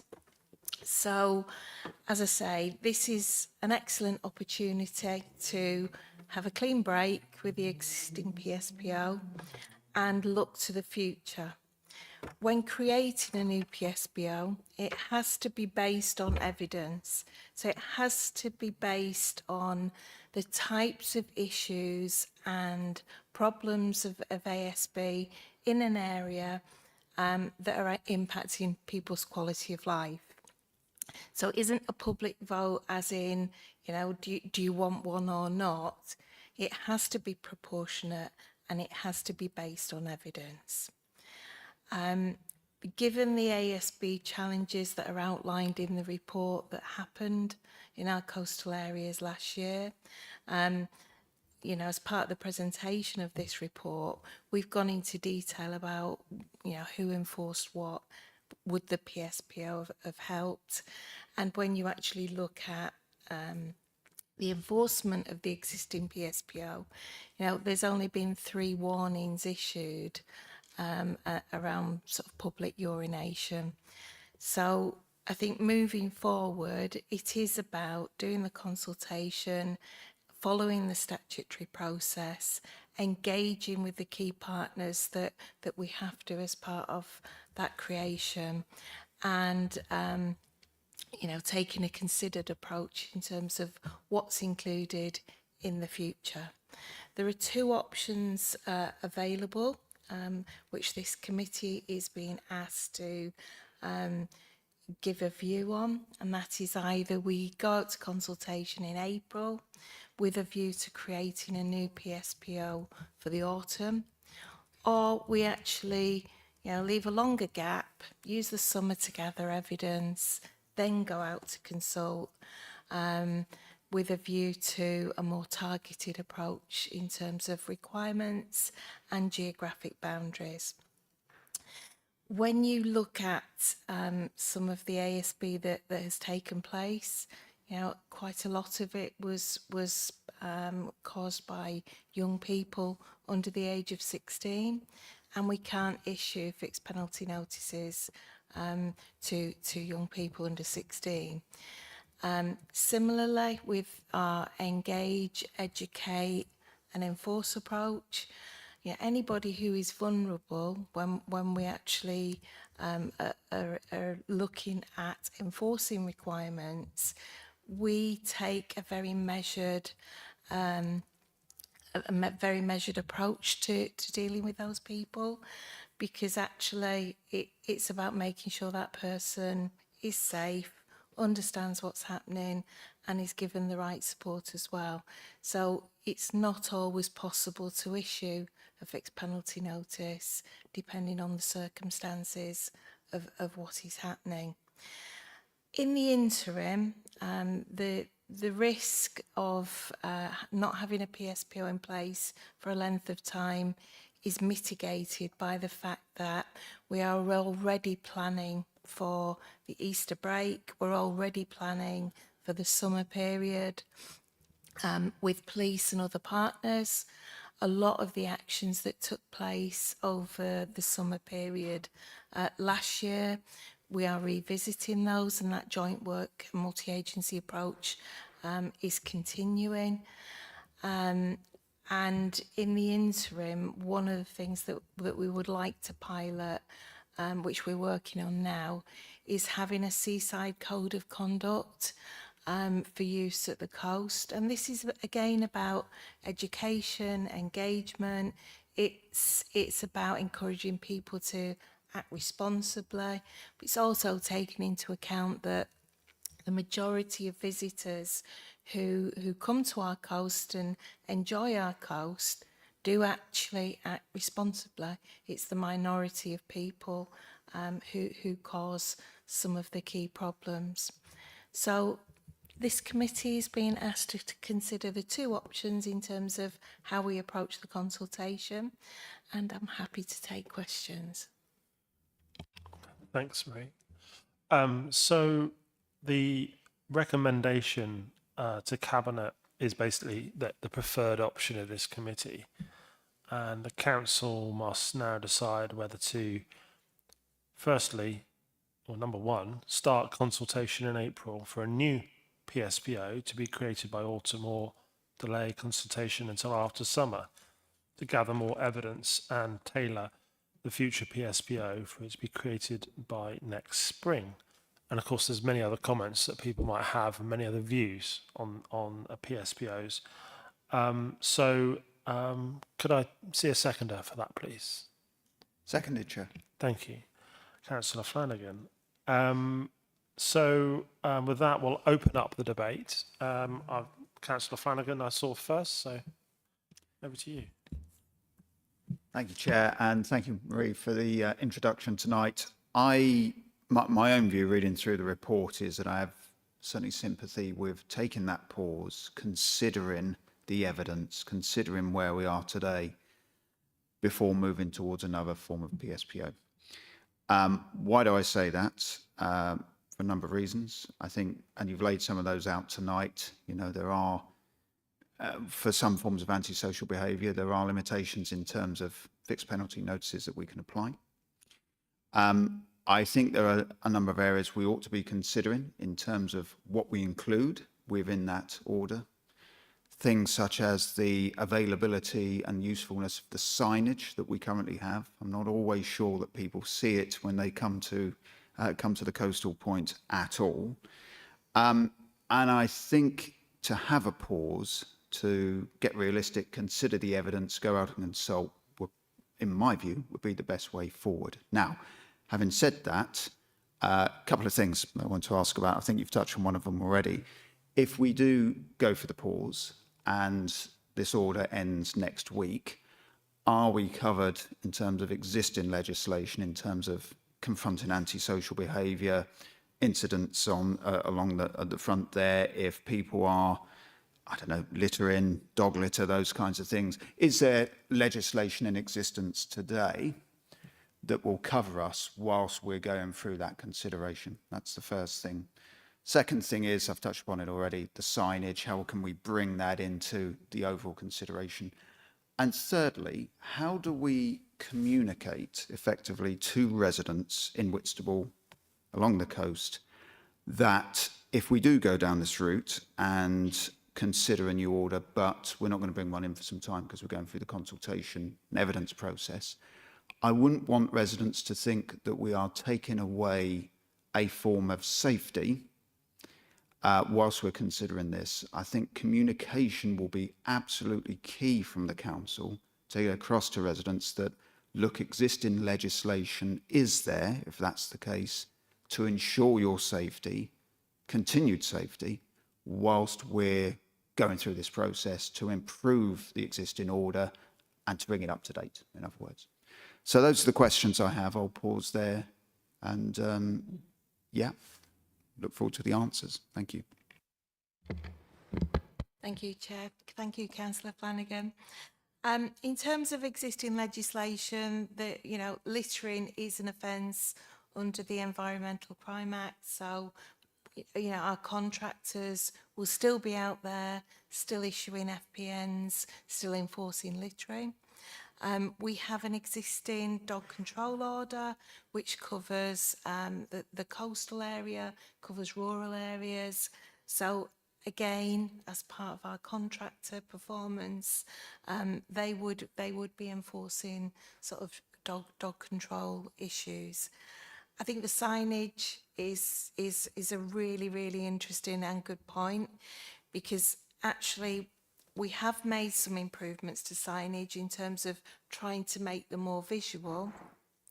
And when you have a PSPO in place, it's important that you quote certain aspects of the PSPO and legislation to ensure that you can take issue FPNs and take following court action for non-payment. However, when you've got 14 requirements and you're trying to do signage, that's an immediate challenge, because you're trying to convey all of these rules and requirements for behaviour on signage in different places. So I think the signage is an interesting one, and we can look at that. I think using the Seaside Code of Practice and looking at visual signage and testing that over the summer, again, will help in terms of feeding that best practice for signage moving forward. And I think you're absolutely right. You know, this isn't that, you know, the PSPO is ending and there is nothing in place. When you look at the antisocial behaviour that's taken place, you know, the majority of it could only be enforced by the police because of the types of behaviour that was being seen. So, you know, as I've said in the report, the risk of not being covered, it's being mitigated by the fact that there are other measures in place.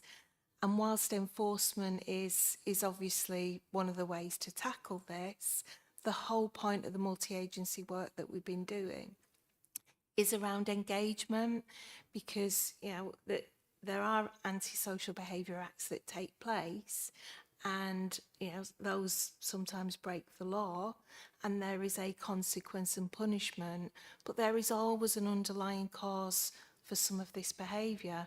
So it's looking at issues holistically and making sure that people have the right support at the right time as part of the process, because that's what helps prevent and tackle the issue properly, rather than just dealing with the behaviour that you see. Thank you. Councillor Dan Smith is next. Thank you very much, Chair. Thank you for the answer there, but really that covered an awful lot of what I was almost of what he said. But there with one little extra, or two little extras really. One is that I don't know if there's any possibility of getting signage on, you know, a kind of localized version of when, you know, when DVLA, when you use your phone, or on your car, it throws up the speed limit. If you had a signage along the coast for people who are walking on their phones, so that matches the electronic version, that matches the physical version. I'm not sure if that actually happens now. If it doesn't, perhaps working on something like that would be good. And I have no idea what the cost of that would be. So again, that's something to check. And then the other point was really I'd like to hear more from the coastal councillors, because it's their area really. So thanks very much. Speaking of coastal councillors, Naomi Smith. Thank you. Most of the committee will have seen an email I sent earlier about the heinous crimes on New Year's Eve. I did send it to you, Rachel, because you're a sub, but you have sent it to you. So for me, it's about what's perceived and what's real for when we come to PSPOs. And yes, something happened, you know, a groin got burnt, you know, 15 years ago. It's not every groin gets burnt. It's using common sense, I think, and also that a lot of things, the stuff about danger to wildlife, all sorts of things, but it's that we don't take anecdotal evidence as being evidence. It's if we are going to do all this sort of thinking, I want us to take a breath on this, and for us to because I believe that we've got the litter, we've got dog poo covered, which is what most people really worry about. And other things like interfering with wildlife are already covered by law, and that we actually have laws, although our enforcement officers won't be able to give FPNs on them. But if somebody's attacking a seal, I can tell you it won't be the enforcement officers that are called out. It will be social media and the police that will be dealing with that. So I would like to see us very much take a breath on this, gather the evidence. And again, I think Councillor Flanagan's saying that we do need to reassure that this doesn't mean that people will be less safe on the coast. But I also think we need to be very careful about not... I know we had the problems in Herne Bay and we had the same problems in Whitstable, but not on the same scale last summer with lots of... But there are an awful lot of young people who just come to the beach for a nice time with their mates, and they might be quite a big group, and some people don't like it. But that's not a reason to not have young people gather in groups. And I really want us not to be demonising young people. So that's all I've got to say about it. I'll be supporting option 2. Councillor Carnac. Yeah, thank you, Chair. As many will know, I'm not a great fan of PSPOs, and I was never a great fan of this PSPO. There's just too much in it. I think we're always told we have to have PSPOs because it's a tool for the police, but then we find the police haven't used any of these tools in the time we've had it, and they've got other tools they use. So I always question the point of these. I would like to take a pause as well. I agree with option 2. I think some of this relates to some of the coast, but not all of it, and it's caused too much confusion and too much upset, particularly, you know, the whole thing on the barbecues and the alcohol. And you go back to 2022 and the wrangles over all of this. I just think, you know, it caused too much community upset.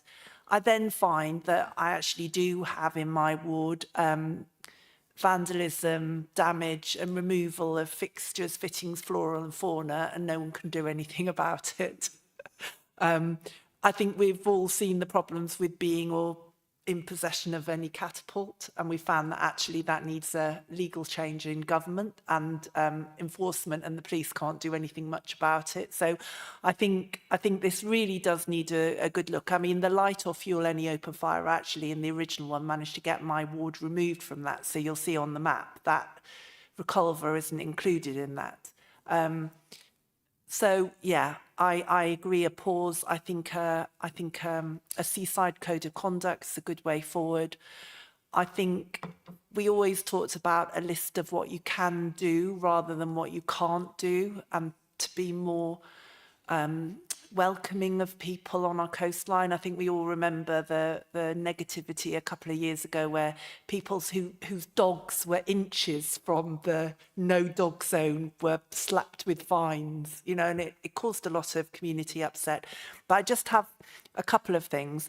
Obviously, the jet skis were a big issue. I just wonder how much having this PSPO has just deterred people from launching jet skis along the coastline, because that was a massive issue before this came into place. Similarly, tombstoning from Herne Bay Pier, Hampton Pier and Whitstable Harbour. I think that we need to know that there are steps that can be taken while there isn't a PSPO, that people don't do that. And also the pleasure boat, windsurfer, kiteboard, jet ski or any other vessel causing or permitting same to be used in a dangerous manner. I think those are the three for me that I'd like to know how we manage in the interim. And then the other thing I wanted to ask was about when we do the consultation. I think the consultation is quite fear-mongering or scaremongering, because it says things like, would you be upset if someone urinated on the beach? Well, 99% of people, if not more, are going to say, yes, I would be. But whether they've actually ever seen it is another matter. And I think, yeah, and I think we need to look at that consultation. It really needs to be not whether you would like or not like to see it, but have you experienced it? Is it a problem? And I think we need to look at talk to the police a lot more about what are the issues that they see causing problems. And just on the antisocial behaviour in Herne Bay, just like to point, it wasn't really on the coast. It was back from there. It was in the park and in the town centre. So it wasn't an issue on the coast. So yeah, Marie, I'd be grateful. But yes, I too with Councillor Smith would, and I think Councillor Flanagan would back option 2. Thank you.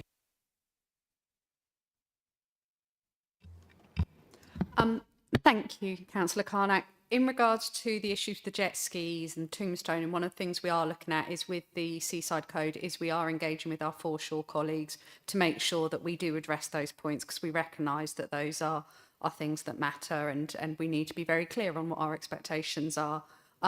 Totally take your point on also how we lead with this and trying to do it with positive messaging, and really we want that code of conduct, the Seaside Code, to be something that welcomes people to our coastal areas and kind of just sets out welcome whilst you're here. This is what we're asking of you. As Marie said, you know, we will have enforcement officers out there anyway. As standard every summer, we have our contractors have a heavier focus on our coastal areas to make sure that we are tackling littering, dog fouling, etc. We are going to have a coordinated approach as we did last year. So that will happen anyway, but we want to really lead with the educate and the inform part, with the enforcement there to back up if we need it. The other part is on your point on the ASB in Herne Bay taking part slightly inland. Yet we recognise that, and that's where we're talking about looking at the geography of this PSPO and making sure that we're getting that correct. And also, it is an opportunity to highlight the different areas that different issues that different areas are experiencing, and making sure that anything we do put in is tailored to those areas and is absolutely based on evidence and data and not perception. Thank you, Chair. Just to add as well, I think with the jet skis, the registration scheme that was brought in has really helped in terms of responsible sort of jet ski use as well.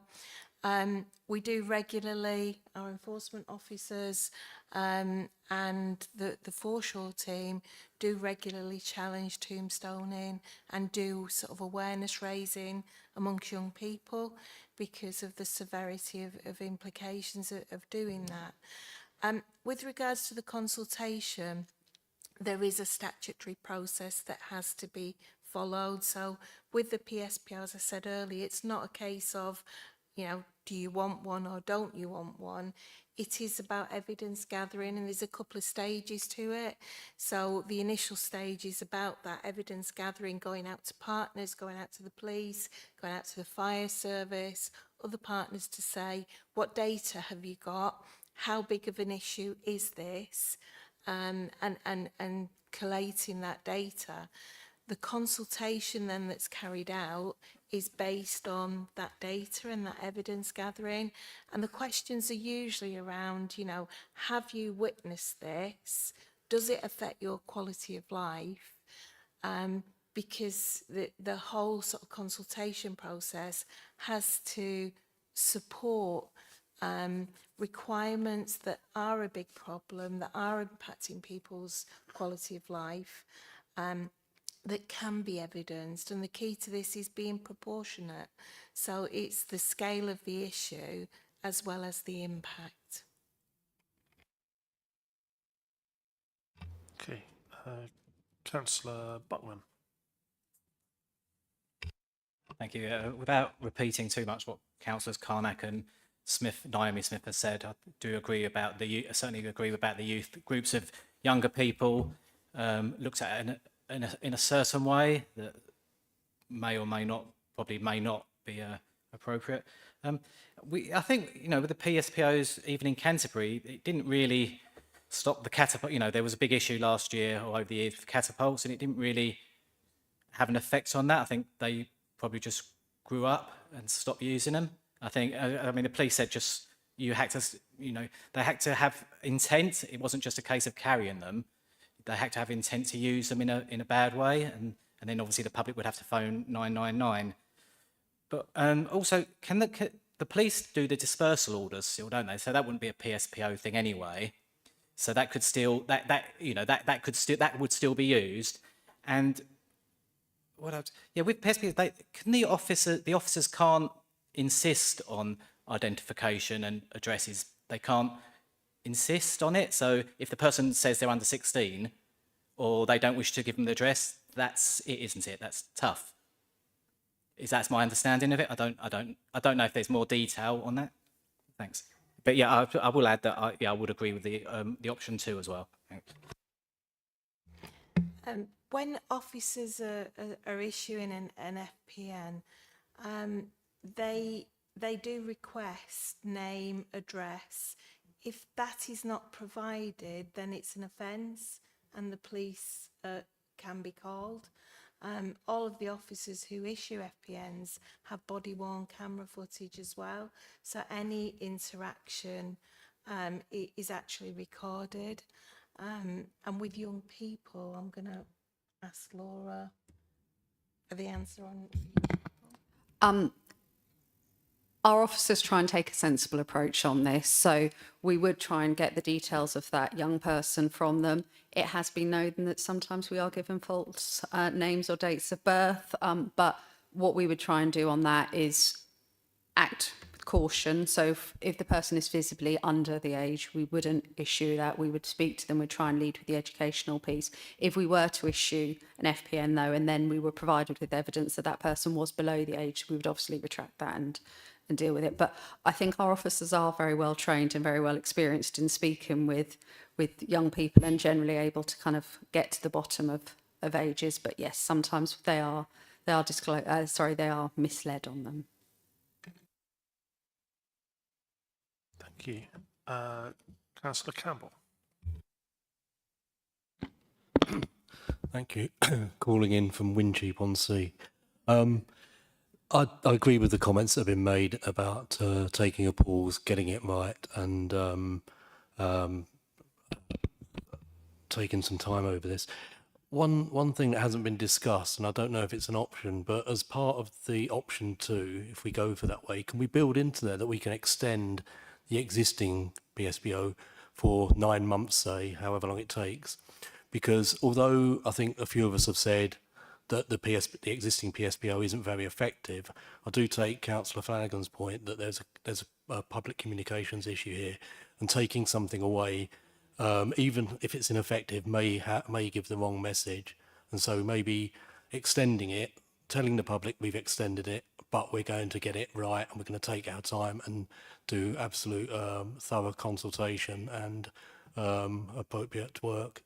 Is that something we could consider? I'm seeing lots of people shaking their heads, so I guess not. But have we got a definitive answer on that? And is that a yes we have, or no we can't, or? Chair, it's no, we can't. You can't just extend a PSPO. You have to create a new one. If you were to vary a PSPO, you would have to go out to public consultation. The process around varying and creating new PSPOs, there's lots of statutory requirements, so we can't extend.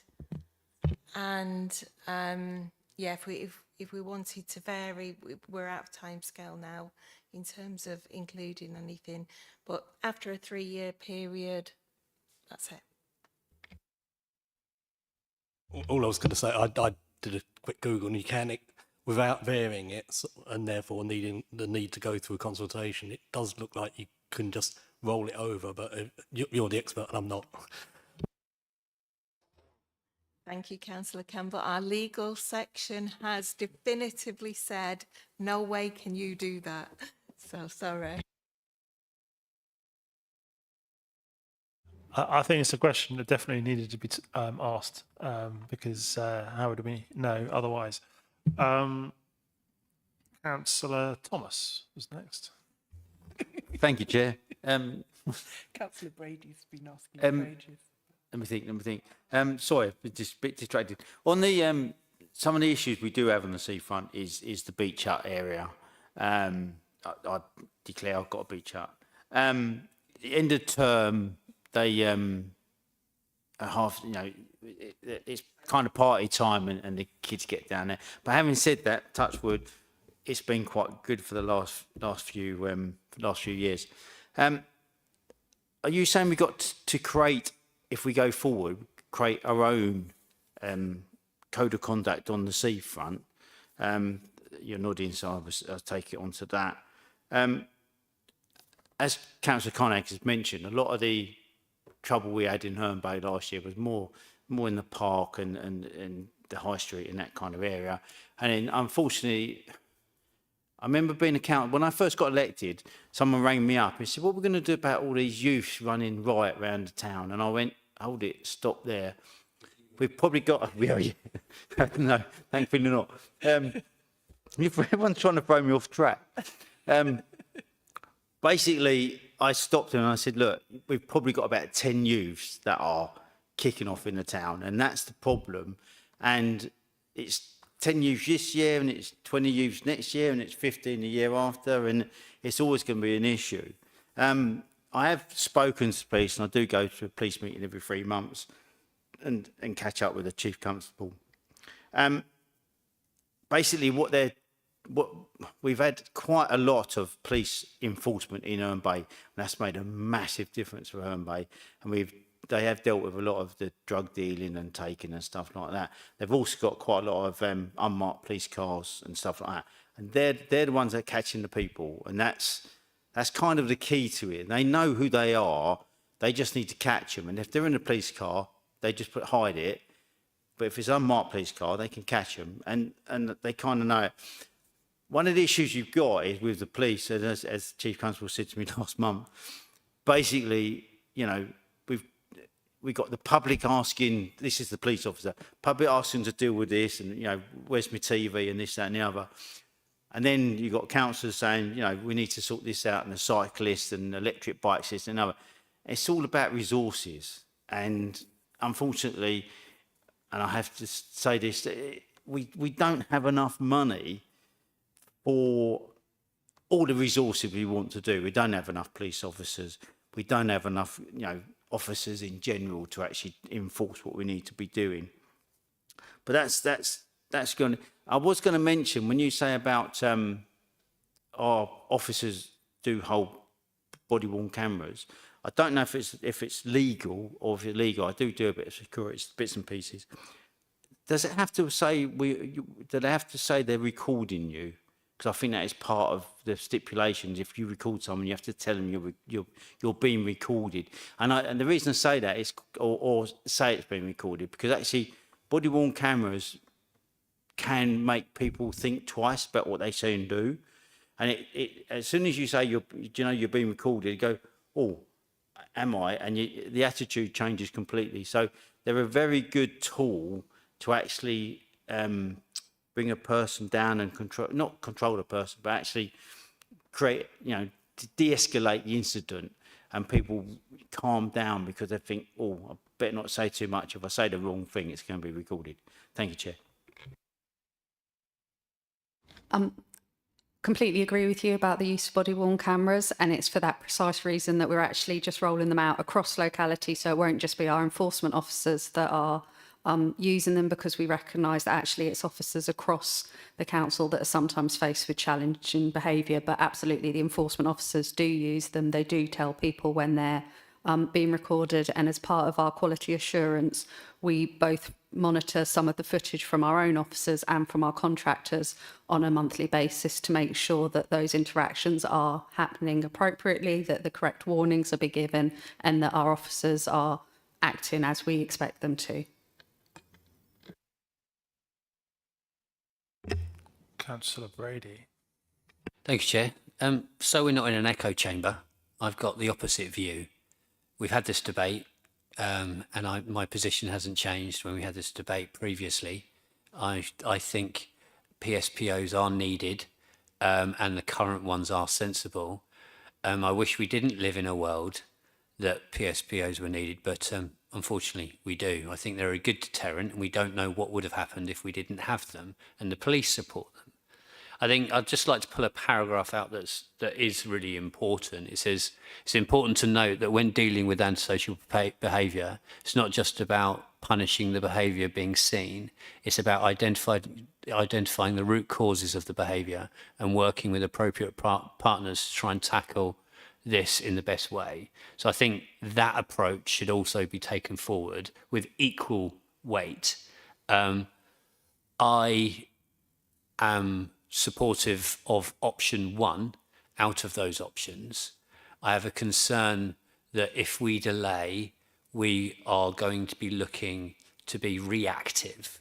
So things will happen, and then from that, the horse has bolted. People will complain about what's the council doing, and then we go and have a consultation on it because there's a problem.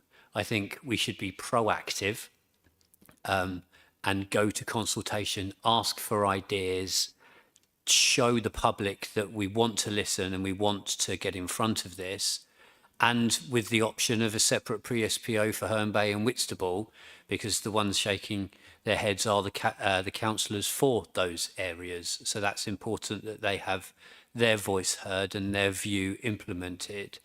But when we're talking about Herne Bay, I think we should recognise the work that the Cabinet member did with a security firm and the police and the council to get in front of that issue.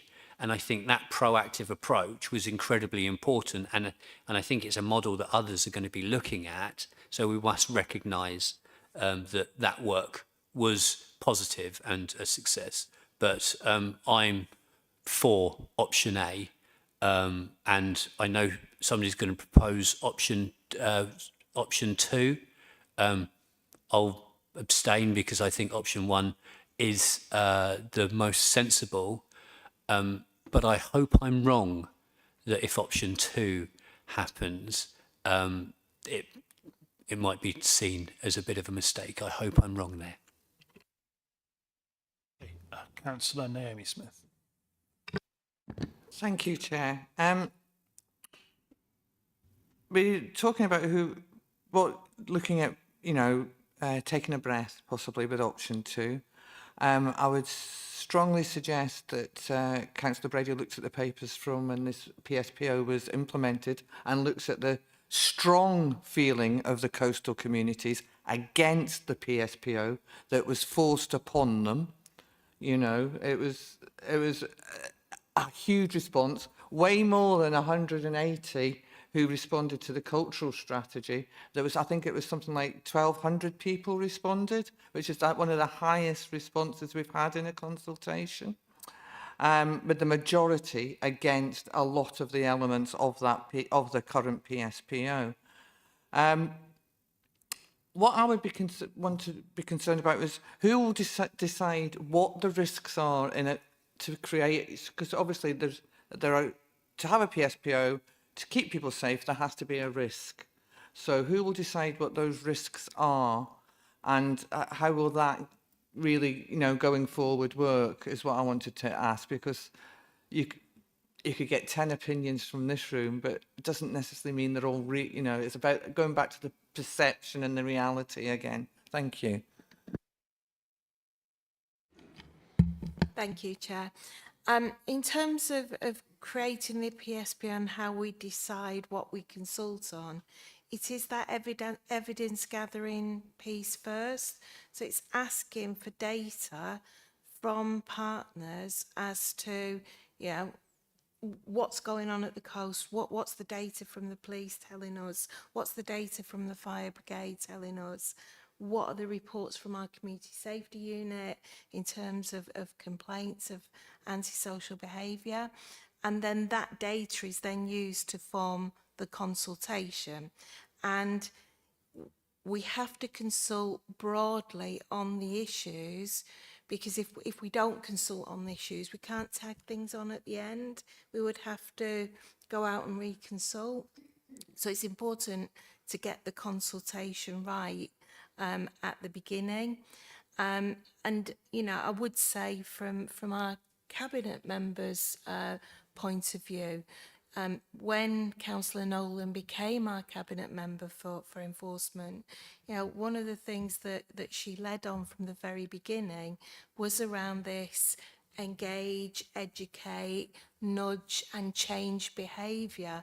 So the Seaside Code is very much sort of supporting what Councillor Nolan envisioned at the beginning from taking over this as part of her portfolio. But the consultation process, it's very rigid, it's very robust, it's got to be based on evidence, and you can't just bolt things on at the end or in the middle. You have to consult on the full picture. I have a right to reply, Chairman, because my name was mentioned, if that's okay. Okay, so I just wanted to come back on what Marie said. Would you also use foreshore services? Yeah, thank you. Thank you, Chairman. I didn't hear any argument against option A. So it's option 1. So option 1 is to go to consult. I heard an argument that about not listening to rural coastal residents, but option 1 goes to consultation as early as possible to be able to listen. And then I did mention that have possibly a separate PSPO for Herne Bay and Whitstable, which is then listening. So I didn't understand that challenge, but I just needed to speak on that just for clarity, Chairman. Thank you.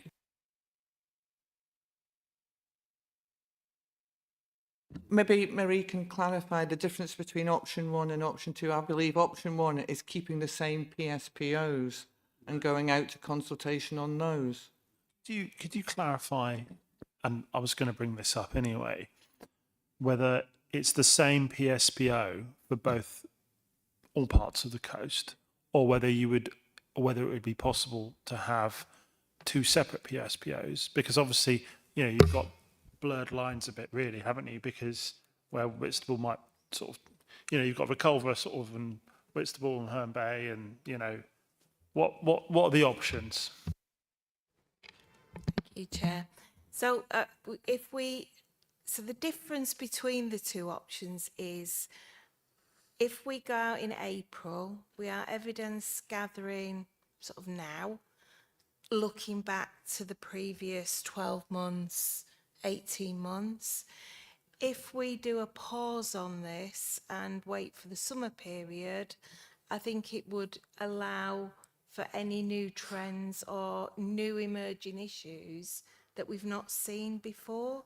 That's the difference with the 2 of them. By looking back and looking at trends from previously, you know, we would be consulting on those. We would still be gathering data. We would still be gathering evidence. I think the difference in the 2 options is option 2 gives you time to see how the Seaside Code is received, what the impact of that is, does it make a difference? And then that could be fed into the consultation process. And as I say, with option 2, you are also then including the spring and summer. And if there are any new issues that come up in that period, you can go out to consult. With both options, I think it's possible to split the creation of new PSPOs for the different areas. I think we mentioned geography. You know, one of the data that came through from last summer was that some of the areas where this was taking place weren't within the current boundary. So we could consult on the geography as part of either option 1 or 2. Councillor Flanagan. Sorry, just one last question. I'm assuming we've consulted the police on this, have we, for their views? If we're going to drop the PSPO for a while, and keen to know what they said about it, whether they feel they got the resource to continue policing the area in the absence of a PSPO. Yes, we have had that conversation. I mean, yeah, as you'll see from the report, the police have not used the PSPO to issue any FPNs. In terms of sort of like the current content and the geography, they have made comments on expanding the geography, especially in the Herne Bay area, to cover the High Street and the park where there have been issues. So I think that the police are, you know, based on the fact that they've not actually used it in the last 3 years, based on the fact that a lot of the antisocial behaviour that was seen fell outside of the PSPO and was dealt with their own enforcement powers, there isn't a particular challenge at this time. Okay, Councillor Thomas. Oh, and then Councillor Carnac. Can I ask a couple of questions on the Seaside Code of Conduct? So taking it to the next level. So what if we create this code of conduct? Are you saying we could actually encourage it into Herne Bay district, for want of a better word, Herne Bay, i.e. it could cover the park if we thought that was essential, or the seafront? And as an example, could we put in the code of conduct something like, no disposable barbecues on the beach, because sometimes they get left, they're hot, and children do walk across them on the beach, stuff like that. I mean, it's got to be consulted on, but could something like that be part of that? Oh, yeah, that's PSPOs, isn't it? Coming forward for the code of conduct. Thank you.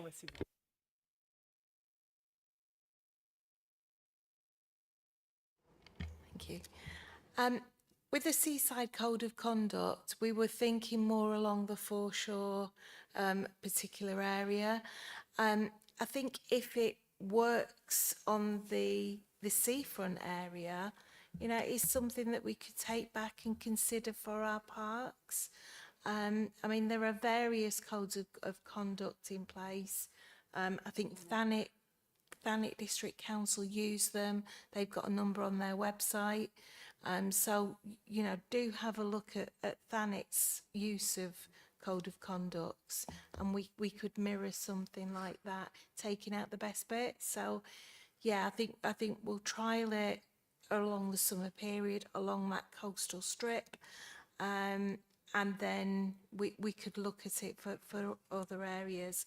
On the disposable barbecues, it was a particular issue at the time of creating the last PSPO. So we were seeing, you know, incidents with dogs, with children. We were seeing some of the groins being burnt because they were left on the groins. A lot of shops now have stopped selling disposable barbecues. So, you know, when you have a PSPO, things change nationally, and some requirements are no longer needed. You know, historically, we had PSPOs where it was the NOS gas canisters. Again, there was a change in legislation. We didn't need them in the PSPO anymore because legislation had changed and they were looked after elsewhere. So I think it's a changing picture, but it's got to be based on, you know, what the issues are, what's affecting people most, and taking a proportionate approach to what we include in there. Okay, I'll take Councillor Buttman, then Councillor Carnac. Yeah, it's been a long discussion. And Sorry, and Mike, Sorry? it was Councillor Oh, Buttman sorry. first. I'll bring you in a sec. Sorry.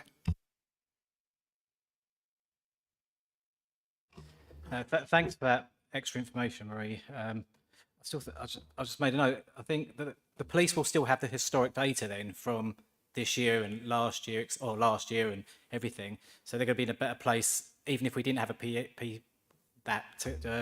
to cope with anything this summer. And then because the PS, do they last 3 years? So, you know, I think we do need a longer pause, as you say, to get these trends and see where this what sort of behaviours are happening, and if behaviours are changing. Because there's also that, is it they're changing that, is it low value crime, you know, like sort of shoplifting and things like that? There's sort of more penalties or more investigations into that. So that could, you know, that could change the way we look at things as well. So yeah, I still think, especially after what you've said now about like the historic data that the police would have, and the different trends that might occur going forward, I still think it's helped me decide with the option 2. It's helped me, it's helped me think about that a bit more. So I appreciate that. Thanks. Councillor Carnac. Yeah, thank you. I think when we put together this PSPO in the first place, that a lot of this is covered under law anyway. The police already have, if you act in a disorderly manner causing harassment, alarm, nuisance or distress, that is covered. So there's quite a lot in this that the police use their powers and the law that already exists beyond this PSPO. I have several issues here. I've had a problem with recreational camping throughout the life of this PSPO. The council has been unable to do anything about it, and none of it's been enforced. I actually ended up with someone who wasn't who wasn't homeless. He was just camping, and nothing could be done. At the moment, I have got vandalism and damage to land in a triple SI. I'm waiting to hear what comes back, but I did ask, oh, well, isn't that in breach of the PSPO? And no one was sure. And I think one of the problems is that the activity is taking place in the evening and there's no one around. So what I would say is it's all very well, and we've said this about other PSPOs, it's all very well having a PSPO, and it looks great because, all these things are meant to be prevented. But it really lets down our residents when they say to me, but it's in your PSPO and no one can do anything about it. It's causing a lot of upset to some of my residents at the moment, that people are going out and digging big holes below the cliffs in Reculver and nothing's being done about it. So all I would say is it's all very well having a PSPO, but if it's toothless, it's toothless. And I think what we need to do is look at how we have a PSPO that can actually be enforced and is workable. And if that takes a little bit of time, then it's better to spend that time doing that. Thank you. Thank you. Councillor Bland. Yeah, apologies for the earlier interruption. I'm listening to the debate with a lot of interest, but and I'm certainly wanting to listen to our seaside councillors in particular around this. But I just want to clarify something for my own mind in terms of making a decision between option 1 and option 2. As I understand it, what you're saying is that the current PSPO in effect runs out in 5 days' time. If that's the case, then there's actually no PSPO between now and autumn at the earliest, and during that period there'd be a consultation about a new PSPO. Is that period of time long enough to actually gather the additional evidence that we might want in terms of the new Seaside Code of Conduct or not? Perhaps we need a longer period.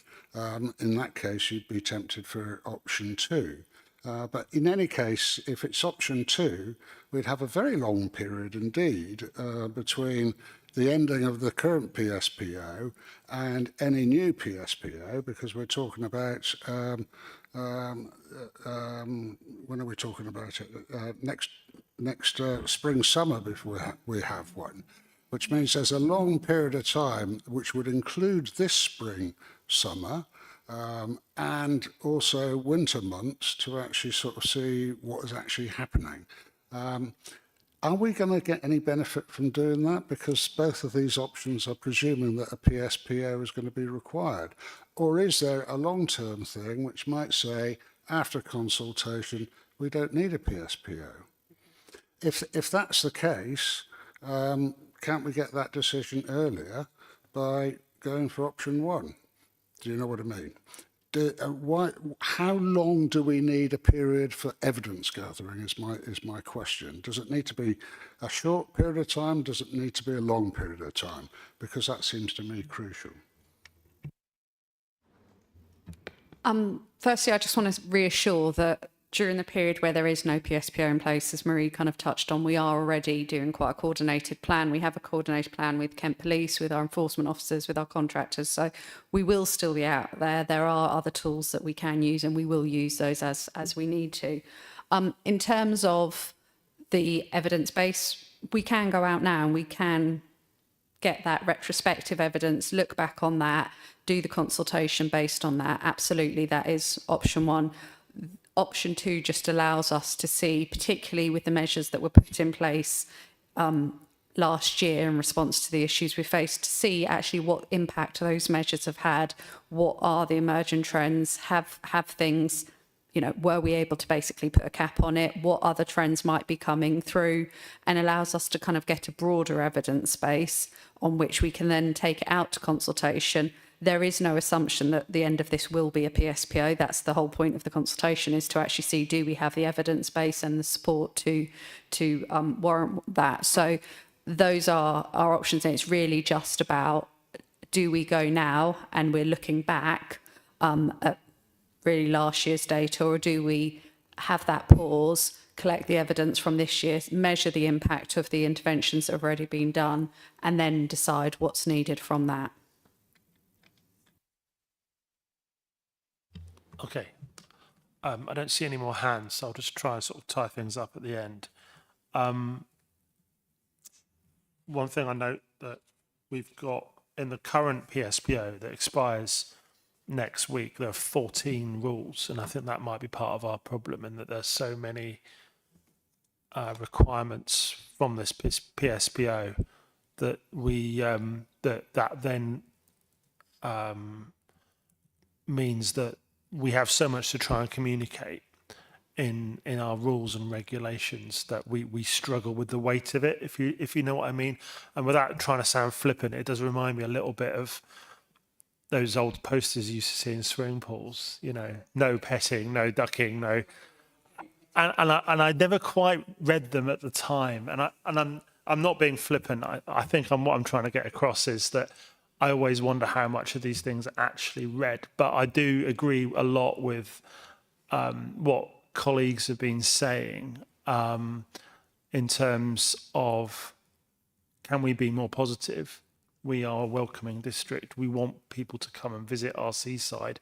We want people to play by the rules, and here are some really positive behaviours that you could follow. And I'm not suggesting that everyone automatically follows those positive behaviours. And I'm not ideologically against PSPOs, but I think a PSPO of 14 rules is struggling under the weight of its own bureaucracy, for want of a better word. So personally, I know which option I prefer. I think we will have a vote on both of those options. Councillor Naomi Smith, sorry. Can I propose that we go for option 2 first? I mean, can I propose option yeah. 2? And if I can get somebody Yeah. to second it? Can that proposal be seconded? Yeah, that's been seconded. So we'll vote on option 2 first to get the lay of the land on that one, and then we'll vote on option 1. So I'll hand over to Lauren. Sorry, I nearly called you Pippa.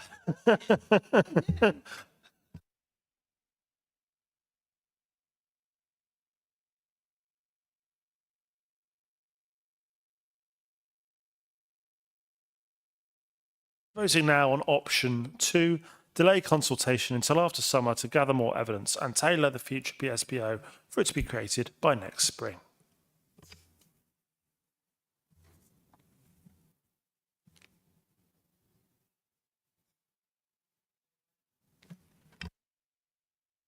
That's carried unanimously, Chair, with 11 votes. Councillor Brady's been swayed. Not swayed, it's the general consensus, and I think my concerns have been heard on this. For the record, I would like to see what the interest was in option 1, just so that the committee is absolutely clear. Just for fun, really.